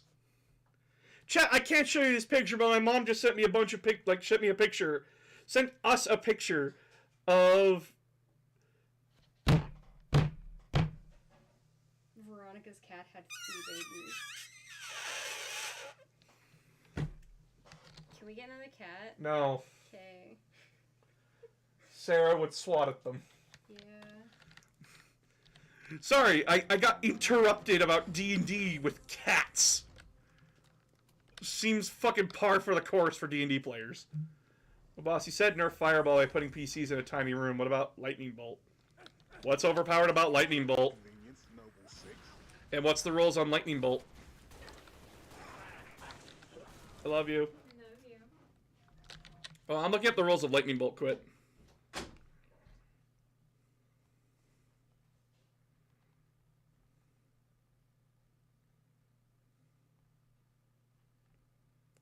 E. Okay. Lightning Bolt spells. 100 feet long. It's 3rd level. And for each spell slot you use, it does 1d6. In addition, the creature takes 8d6 lightning damage on a failed save. Or takes half as much on a successful one. The lightning ignites flammable objects in the area that are being... It's a straight line. It's a literal straight line. It is literally you just position better. The DM tries and makes it so that the enemy would reasonably space themselves out. Fireball is powerful because it's an AoE. It's an AoE that hits hard. It's a frag grenade for the D&D world. That's what makes Fireball so powerful. Lightning Bolt is powerful, yes, but it's a straight line. It's very easy. It's very easy to dodge a straight line.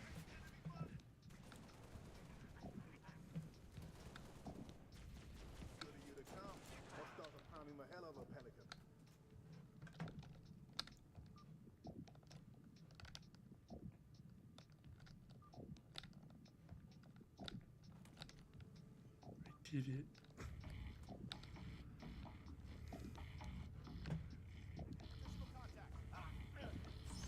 Additional contact. Oh.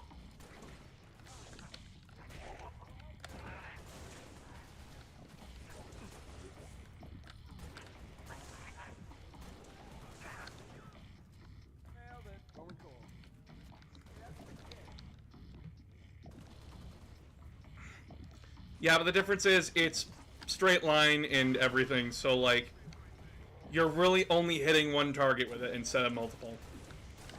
That's the downside of Lightning Bolt.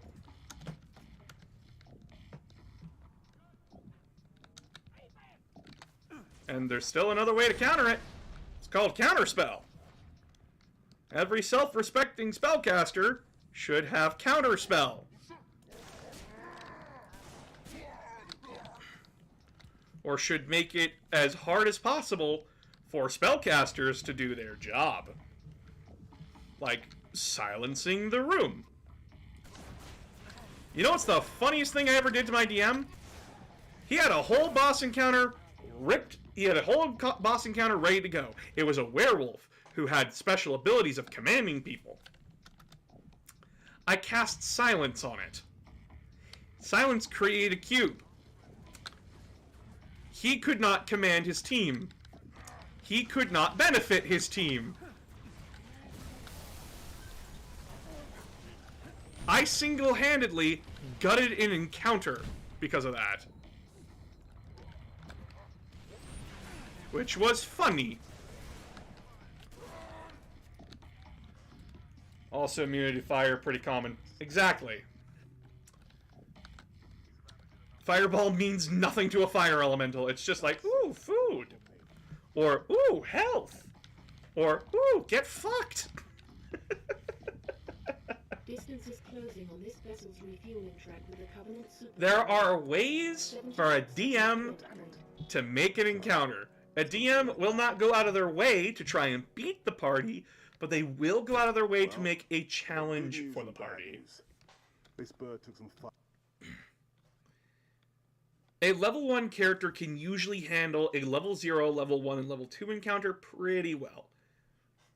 Now, if you have a party of 4, the usual thing is that you want a party to match, or just slightly weaker than the party that the party can beat. This is Kilo Dispatch. All available teams advance to Whenever you do an encounter. Evacuation will commence ASAP. Sounds as a thick 10-foot radius. Couldn't he have just moved? He could, but he can't move. You have 2 people right on top of him now, can ya?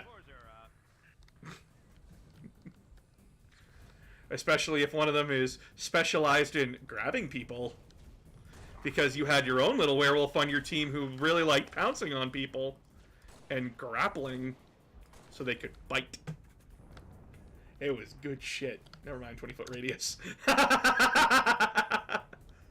It also helped that, like, I had people on top of him the entire time. So it was funny. Another rule I have as a DM is 2 tables, one that gets rolled every 3 crits. Gotta be kidding me. That's a negative.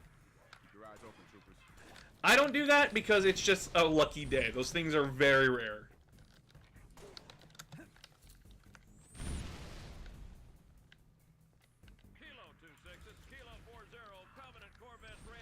Like, my Saturday campaign, I couldn't roll shit for dick inside combat, but when it came to, like, skill check rolls, I was rolling nat 20s. Firing FPF-1. Shot. Whee! Kilo 40, request FPF sit rep. Negative 2-6. Corvette's still coming. Copy 0. Firing FPF-2. Shot.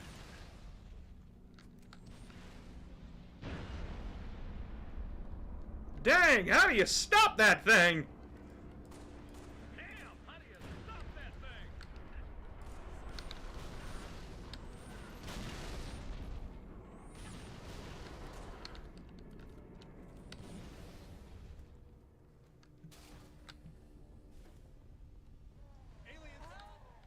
Somebody help us! They're coming! They're after us! Let's go! What are those things? Brutes! Move to cover! Picked up a friendly. Spartan? Where the hell did he come from? Who cares? Spartan, assist! Evac 27 to Kilo 26. We have eyes on track. Cillian, what are you doing? Move to assist the evac. Over.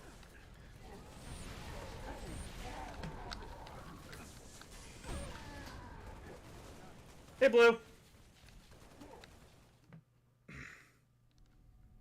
Copy Kilo 40.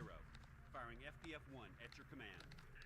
The undermining of counterspell? What do you mean the undermining of it? Shot.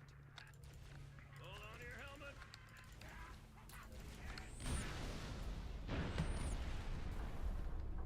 Kilo 40, request FPF sit rep. Negative 2-6. Corvette's still coming. Copy 40. Firing FPF-2. Shot.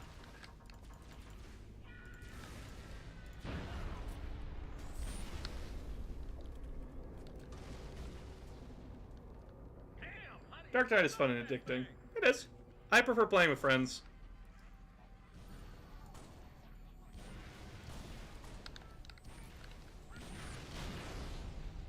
It's like a Rube Goldberg machine of grenades.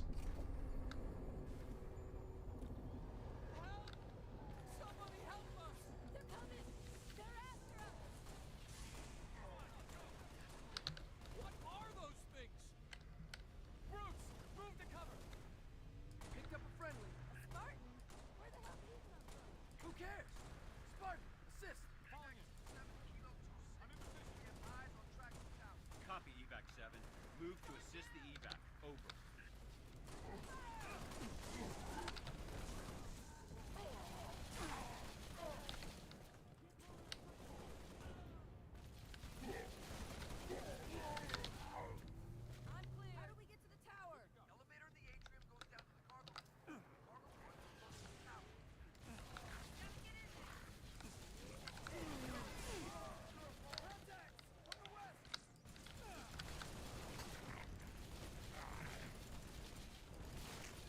War crime gun, yay! How does it make it one-sidedness in its effectiveness against PCs? It's not one-sided. If you have a spellcaster and they're not paying attention, that's their own damn fault. And also, it's getting over a... It's the spell having... Counterspell has to get over your spell, not the other way around. They're wasting slots to counter you. They're wasting their spells to stop your spell. That is a fair trade. There is no unbalance here with how Counterspell is. Counterspell is perfectly balanced for what they want it to do. So, I lose a spell slot to stop your spell, and I have to lose a spell slot equal to your spell or higher. Counterspell is the most effective way to tell you how dangerous this spellcaster can be. If they use a counterspell and they're not doing anything for the rest of the fight, they're kind of useless as a spellcaster. If you cast a spell and they counterspell you and they're still doing stuff, that just shows you how powerful of an encounter you're fighting. Yeah, because guess what? See invisibility only works for the person that can see it. They still have to point out to their party, hey, target's over there. Stay sharp. We need to hold this position. Drop ships. Deploying to the courtyard. Watch your flanks. I'm kind of worried that you hate counterspell because someone counterspelled you. And that you just don't like it. I don't like getting counterspelled either. But it's the game. And if it wasn't for counterspell, I can tell you right now, a lot of your parties would be fucking dead.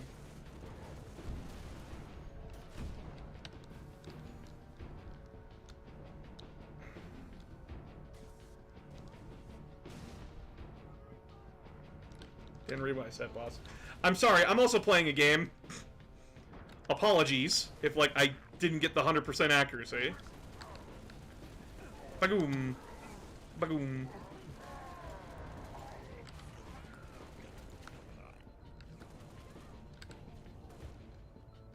Guys, can we not shoot the civilians, please? Oh my god. Oh my god. Get out of the way! Jesus!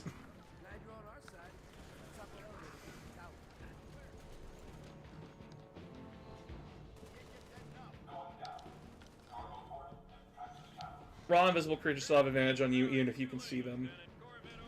No, they lose advantage if you can see them. They lose advantage if you can see them. Where the hell do they keep advantage?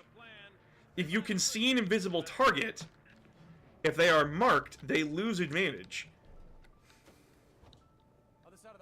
It's why if you hit someone with flour, and they're covered in flour, they lose advantage until they clean off the flour on them. But there's little time to do that.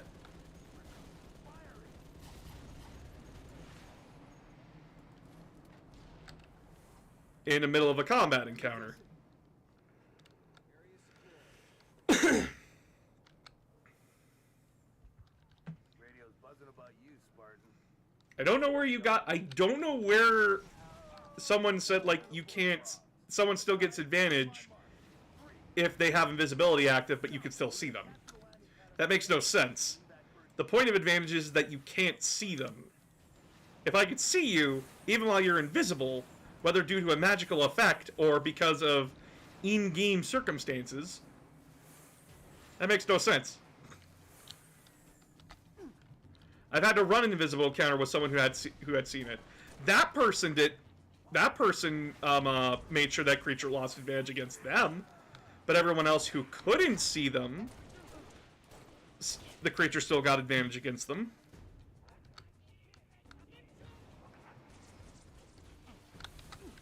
It doesn't negate the effect. That's dumb as fuck! And I homebrew it that if you can see him, it loses advantage. Because guess what, guys? D&D is a game that you can say, fuck that, I do my way. And I recognize that Chris has made a decision, but given that's a stupid-ass decision, I have elected to ignore it.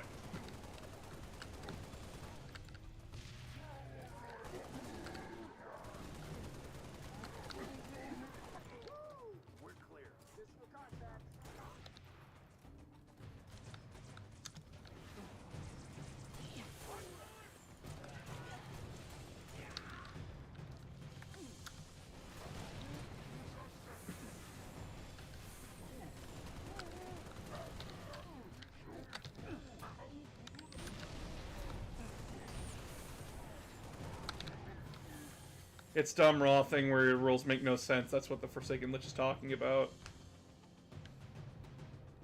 They lose all benefits of the conditions. It's nullified.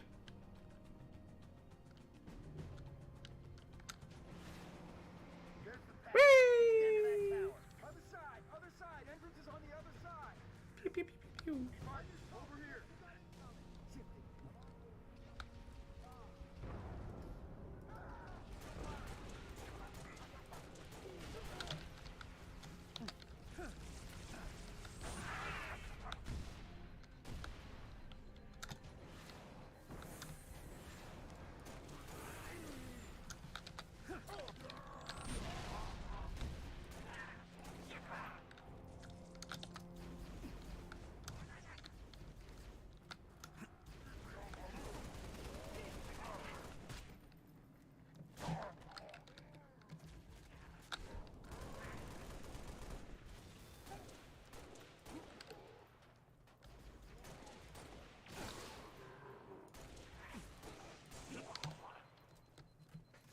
Same party as the magic missile, they tried a true polymorph.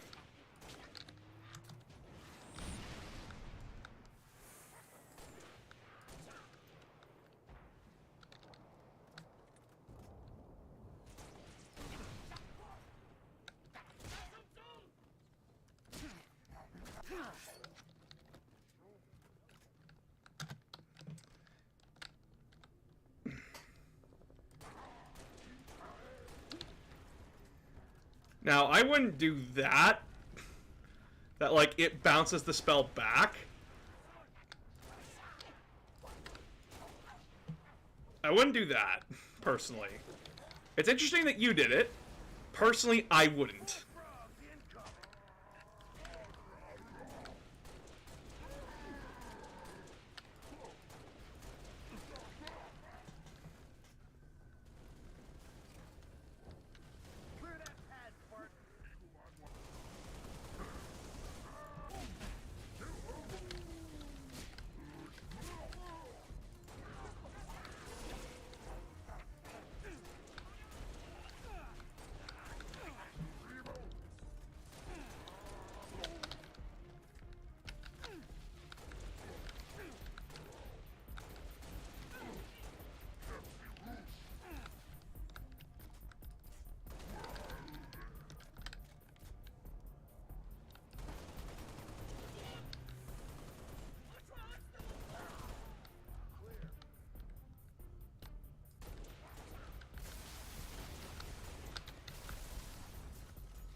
Dispatch.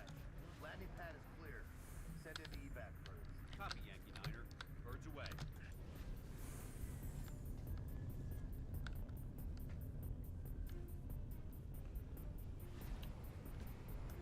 Alright.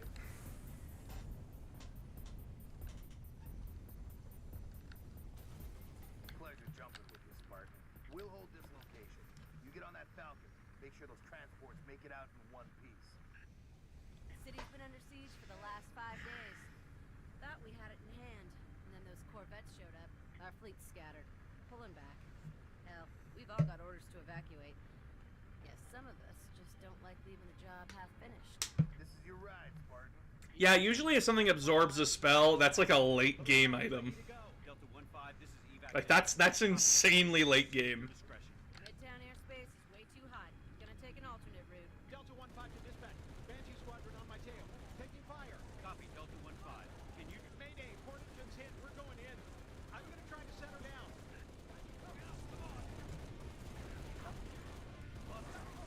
Are you guys enjoying, like, these conversations, by the way?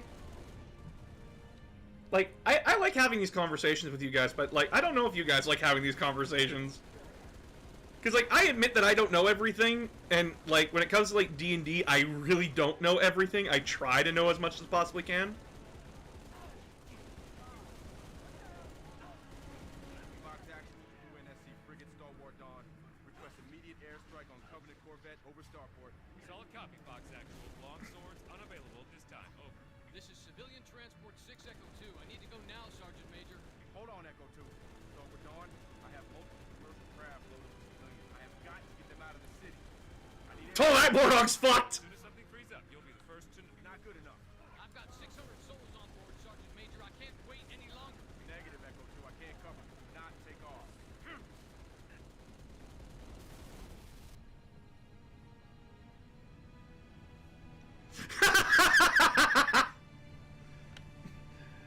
I think we do. I'm not really concerned with the game. What do you think about dark backstories? Ah, yes, the edgy boy is asking the edgy question. What a shock! What a shock! Oh, there's Shadow. I'm fine with it. As long as the edginess does not interfere with the game, I'm fine with it.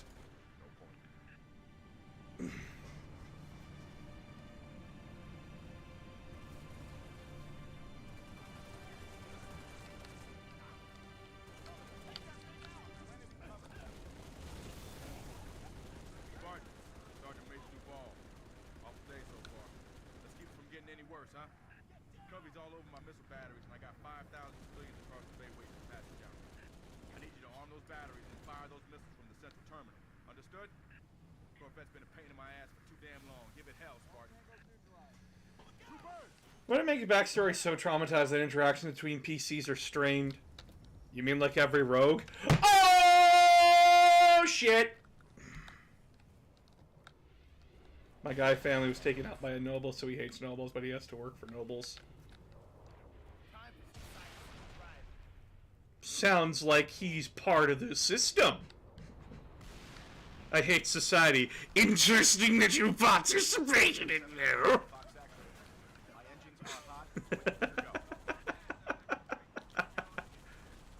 I kid. That's perfectly fine. It's your character. It's how your character acts and behaves. If that's what your character does. But as everyone will tell you, if your character is being a detriment to everyone's fun, there's a problem. And having a character that hates nobles creates an interesting interaction when you have to deal with nobles with a party, because the party has to take you into account.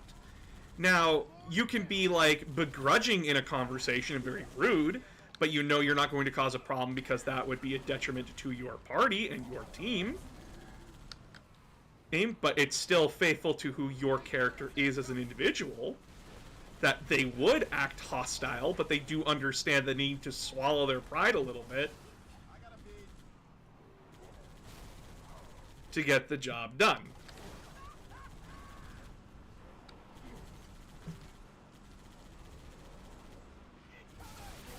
Any character I make, I do not like nobles either. A lot of my characters just don't like them. They find them useless and annoying as shit. That's the first missile battery, Lieutenant. That's just part of who I am as a person, though. Because, inevitably, your characters are always going to take on characteristics that are yours. No matter, like, what happens, your character will always have just a little bit of them inside. A little bit of you inside them. Because they're just you, at the end of the day. They're you in a different form. And that's not a bad thing, by the way, before anyone asks. We make fun of edgy rogues because it's the stereotype. If you're a rogue, you have a sad backstory. A story about how your family was murdered. Or now you seek revenge against their murderers. But I'm so alienated to people because of my ways of doing things. I just can't get along with them anymore. So you're a standard rogue? Oh, I wouldn't call myself standard. Yeah, well, we're gonna go do this fun thing. No, wait, you have to ask questions about my interesting and intricate backstory.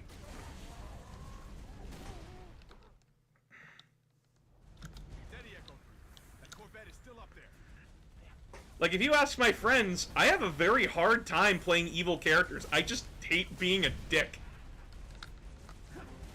I struggle with it so hard. When we're playing an evil campaign, I try to be evil. It does not work.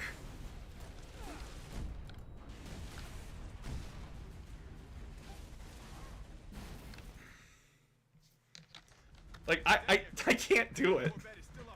The worst I can do is chaotic neutral.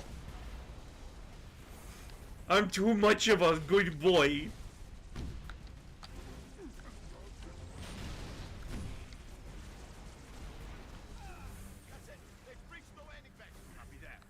Button! Missile defense online. All evac transport. You are clear for takeoff. Repeat, you are cleared for takeoff. Go now.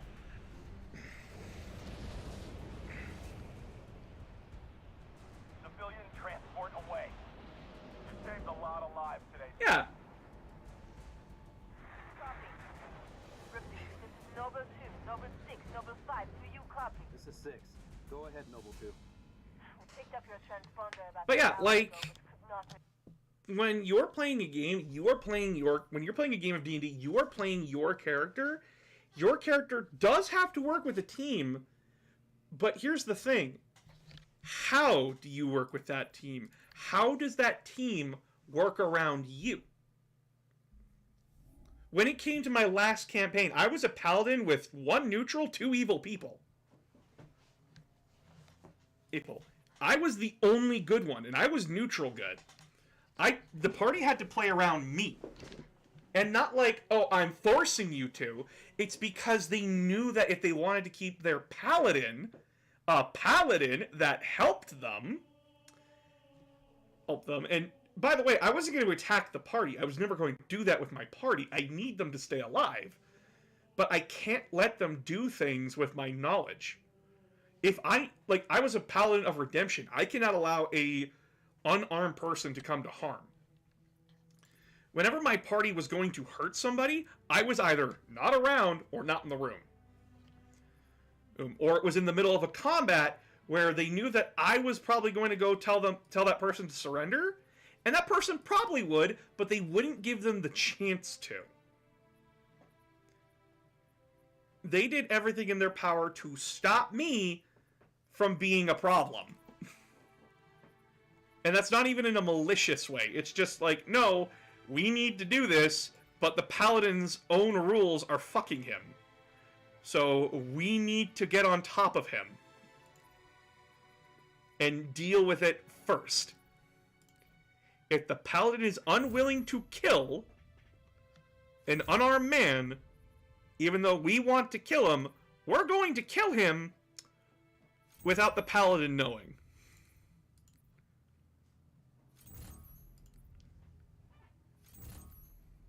Or in another way, that my party plays it so that they say that person's a psychic. They're always armed. You're fucked. Sorry. Alright, and there's nothing I can do against that logic, because I didn't know that. So that I can get frustrated and like try to get a word in, but like, what am I gonna say? Oh, what are you gonna do, big boy? You gonna tell me that I'm wrong? I'm the only psychic here. You don't know. You have to trust my word.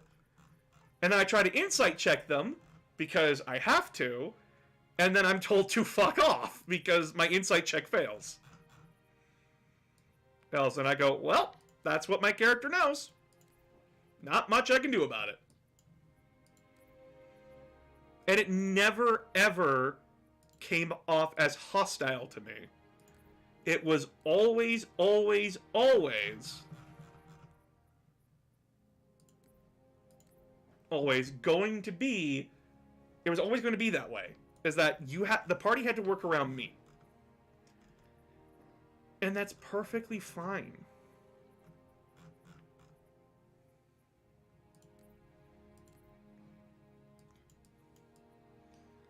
Because my party was willing to do that. My party was more than ready to handle me. And I was more than ready to handle my party. I did not let my party get away with everything. I held them to account on things.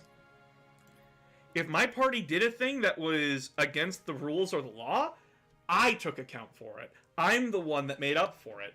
If one of my party members stole, I paid that person back myself. And apologized because I still want to go into towns. I was the brain cell of this group of idiots. At some point I was supposed to roll a perception check. Power outage. It happened in 20 minutes! Cast suggestion. Pick up sword. They could have! They could have! And there's nothing I could have done about it. Because suggestion, you can whisper it. And then you could try and hide it from me. And guess what a paladin's not good at, chat? They're not good at perception. So you could actually pull a fast one on your paladin a lot of the time.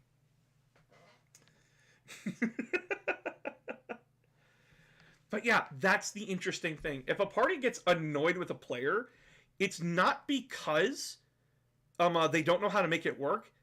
It's the fact that player is trying to make it not work most of the time.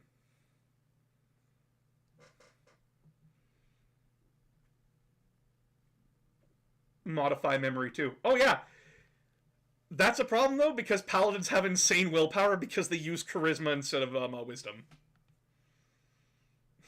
So if the paladin knows you're trying to alter their memory, they're gonna get pissed.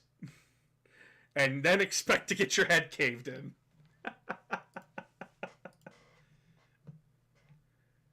It's still funny. It's because of meta dynamic usually, yeah.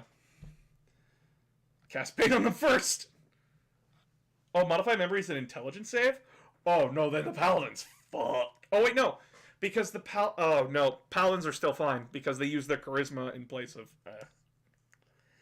They add charisma to their saves, guys. That's why paladins considered one of the most overpowered classes. They're just the ultimate tank. But yeah, I'm tired. I'm gonna end the stream here. I will talk to you guys tomorrow. This was a very fun night. I actually had a lot of fun. Is there a class that focuses on poison? No. As far as I'm aware, there's no poison, and poison sucks in D&D. Most stuff's immune to poison, and poison has very shit DRs to get over. Well, poison has very shit resistance rolls to get over. Like, I think the highest I could ever find was 15 on a fortitude save. A wizard could beat that. No, poison is an item in very, very few spells. Yeah, it's not good. Do not do a poison build in D&D unless you want to suffer. Because you will not be making your enemies suffer. You will be suffering the whole way in and out. But yeah, I love you guys very much.